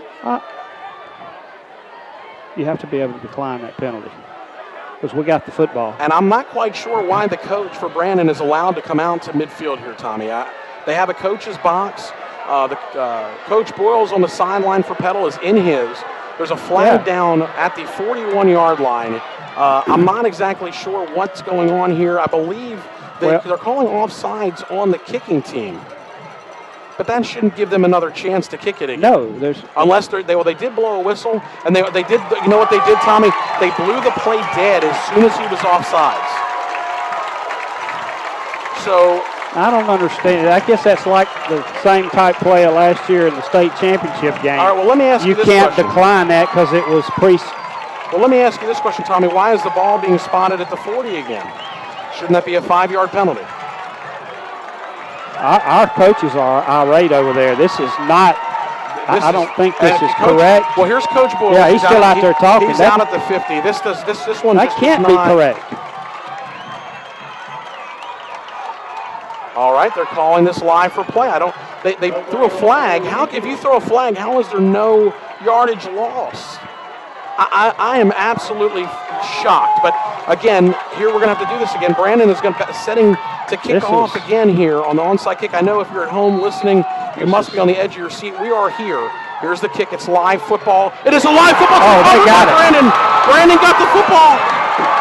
The onside kick was recovered by Brandon. Oh, my goodness. I cannot believe what we just saw happen. Well, it's recovered at the I don't understand how in the world. I'm like you. You don't back them up 5 yards. What's the flag for? I am absolutely shocked at this. What is going on here? I can tell you what's going on. This is Petal is really not. I can't say it on the air, but this is wrong, buddy.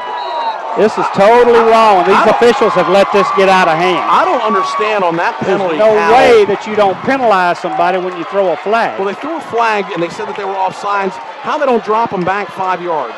But they're calling it live. There's 1:52 to go. Brandon only has to go 50 yards, folks, to win this game. To win this game.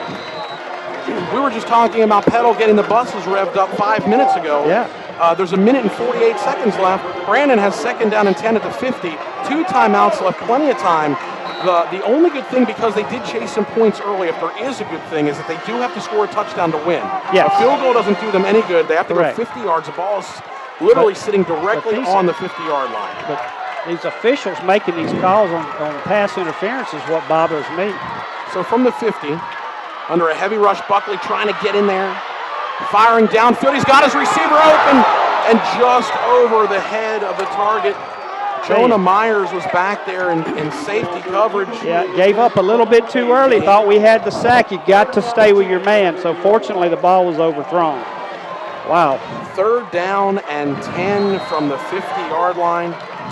Tommy, is it fair to say we're in 4-down territory? Man, that clock just has not moved. It is not moving. That was 2 seconds off the last time. 2 seconds on that last play. So 1:41 to play. From the 50, 3rd down and 10. There's some movement on the sideline. They blow the play dead. That is going to back them up 5 yards as the receiver trying to get off the line of scrimmage just a little bit. Tommy, you and I about came out of the press box on that one. Well, it took him a while to throw the flag. I was wondering if he was going to throw it or not. Here's an interesting turn of events here. They threw a flag, Tommy, and they marched 5 yards off on the penalty. Yeah. Tell me. I'd love to get an explanation. I don't know if I've ever seen a flag thrown for a penalty that you could not decline, but there was no penalty enforced. What a break for the Brandon Bulldogs. But anyway, 3rd down and 15 from their own 45. Pass inside is caught. He didn't get a first down either. He sure didn't. Tackled inside. The game's going to go for 8 yards on the completion to Elijah Parker. Got to have it here. There's 1 minute and 28 seconds left as the clock is running. And Tommy, it's 4th down and about 7.5. So clock running. Again, another tight ball game here. Petal up front, 4th down and 7. Ball's at the 47. They need to get to the 40. Clock still rolling running. the dice. Rolling the dice here. Looks like going to bring heavy pressure. They are. Here's Minshew. Petal hitting as he throws it. Behind it. It's incomplete. Incomplete pass, and Petal will take over with a minute to go on the game clock. Unbelievable turn of events here as Brandon battles all the way back in this ball game, and Petal will take over at the 47-yard line. Wow, Tommy. I'm sorry. I hate to say this, but Brandon deserves that because they do not even deserve to be in this football game. I'm sorry. Officials let this ball game get out of hand, and I'm hoping that Coach Boyles, when he gets the film of this, takes it directly to the high school association and says, look, y'all got to do a better job than this. This is ridiculous. Especially in a game of this. I mean, every game's important, but, Tommy, you can't cause these kids a loss. A minute left on the clock. Petal takes over. There's still a lot of time left, and Brandon still has 2 timeouts left. Brandon trailing Petal 24-19. There's 1 minute left in the game. And the clock is running. Petal, game clock is stopped at a minute left.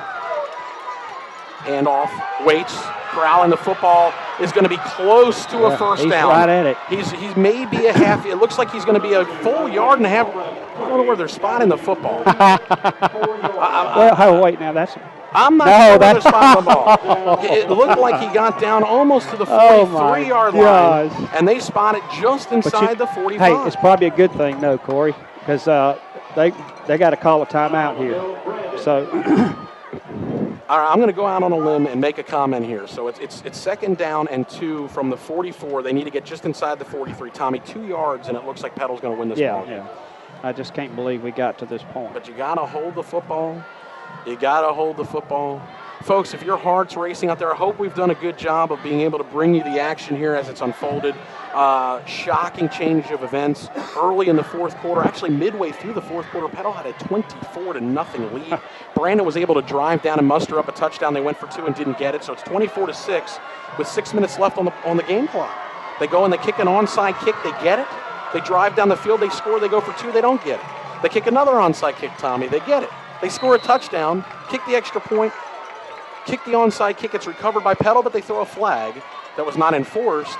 Get to kick it again, recovered, and Petal did a great job defensively. 2nd down and 2 from inside the 45. Waits fighting for that yardage. He's going to be close. This side judge is marking it a full yard. Where is he spotting that ball? He is spotting the ball a full yard short. Good gracious. And the clock never ran. Oh, my gosh. The clock never ran. The clock never ran. Now it's running. It finally ran after the play was over. After the play was over, the clock started running. I have no idea what is going on with these officials and the game clock tonight. That ball is spotted, Corey, a yard from where he went down. That's the 2nd straight play. 3rd down and 1, 3 seconds, 2, 1 Barkin. Handoff inside, Waits. Spinning. He got it that time. And the side judge again is coming in. Let's see where they spot it. That spot there's got it. He's going to be close. He needs to get to just, it looks like, across the 43.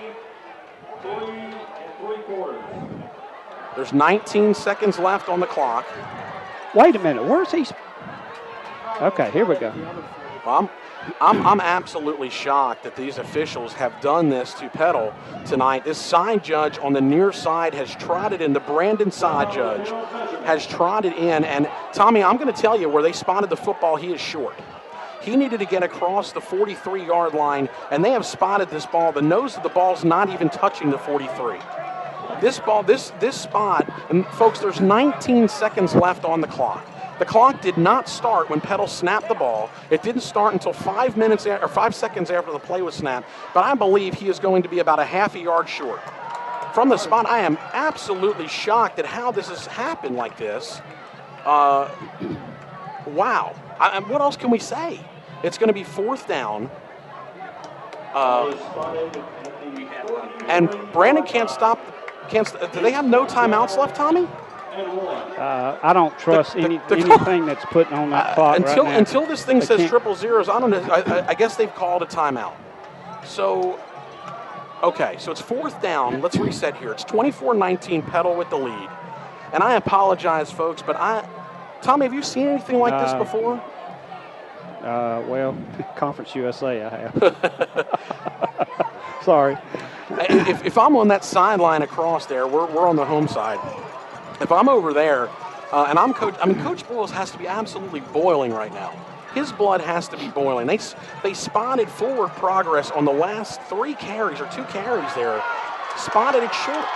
So there's 19 seconds left. The ball's outside the 43. They need to get to about the 4, according to the spot, the 42 and a half. So it's just under a yard to gain. Last timeout taken by Brandon. Nobody on. Okay. If they stop it here, they will get the ball back. 4th down. It looks like they're lined up off sides. Barker trying to get the play in. Another hard snap. He's going to step out with 12 on the 20 on the game clock. They're going to call a timeout here. Well done. They tried to draw. They were able to draw him off all night. And they're going to call a timeout with 19 seconds still remaining on the clock.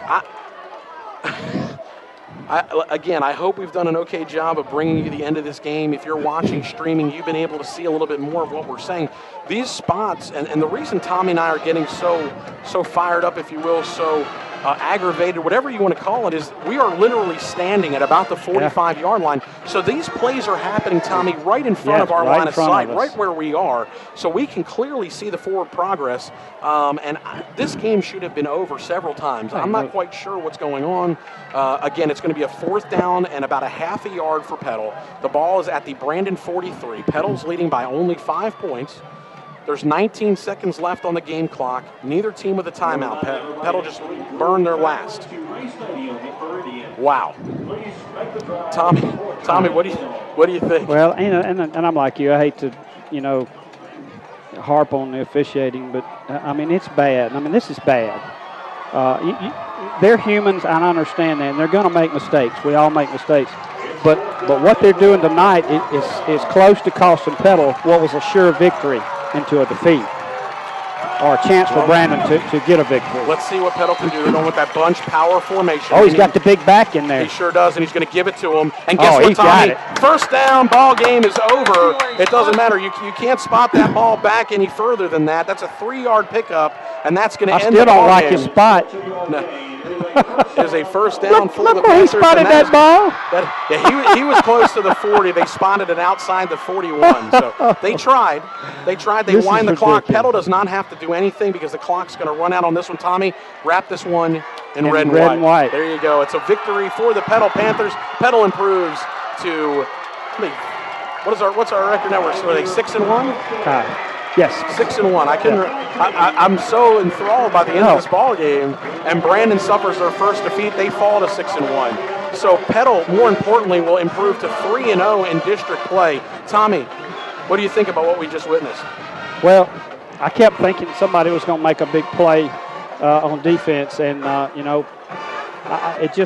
still can't get over 3 onside kicks, and I can't get over the fact that you throw a flag and then you don't penalize the team. I don't understand that. But anyway, all that stuff aside, it's great to get out here with a victory. I mean, this is one of those. Anytime you can go on the road in district play, especially a place like Brandon against a team that was undefeated, both teams will leave here with the same identical mark of 6-1, but more importantly, Petal improving to 3-0 in the district, Brandon falling to 2-1 in the district, so a huge victory. Petal starting to assert themselves and prove that they are a powerhouse to reckon with in the district. Well, and good job by the whole team just hanging in there. We didn't get any personal fouls during all that. It's a lot of times players get upset with bad calls and make bad decisions on the field and end up with a personal foul. But good job by staying together and making sure that we walk out of here with a victory. But I tell you what, Tommy, do you have any gas left in the tank? I'm telling you, I'm wiped out. It's going to be a long ride home, man. I was ready to go home with a victory. And they made it interesting. Brandon scoring 19 unanswered points to end the ball game in the final 6+ minutes, but Petal had enough of a cushion. Petal again winning 24-19, improving to 6-1 on the year, 3-0 in district play. I like this Millage kid. He's big, I mean, that's who I kept thinking before they put him in the game. Hey, why don't we put him in? He's so big and strong. And he did. He picked up 3 yards for us, 1.5 yards for the official. Yeah. But he only needed half a yard, so it was enough for a first down. Again, thanks to our radio and internet sponsors. Thanks so much to our internet crew for all they do. Tommy, it's always a pleasure. Kyle, we appreciate everything you do. Tommy, they're 6-1. Yep. 6-1. A hard-fought victory on here for the Petal Panthers as they come into Lewis Gene Strickland Field on the campus of Brandon Middle School and come out with a victory. Petal again, final score 24-19. You're listening to Petal Football. On behalf of Tommy, I'm sorry, but on behalf of Tommy Hudson and Kyle Britt, I'm Corey Tater. You've enjoyed Petal Football here. 93.1 WGDQ. The Panthers are 6-1. We'll see you from the friendly confines of Petal Stadium next week at 7 o'clock as the Petal Panthers take on Natchez. We'll see you next week, everybody. Be careful. Have a good night.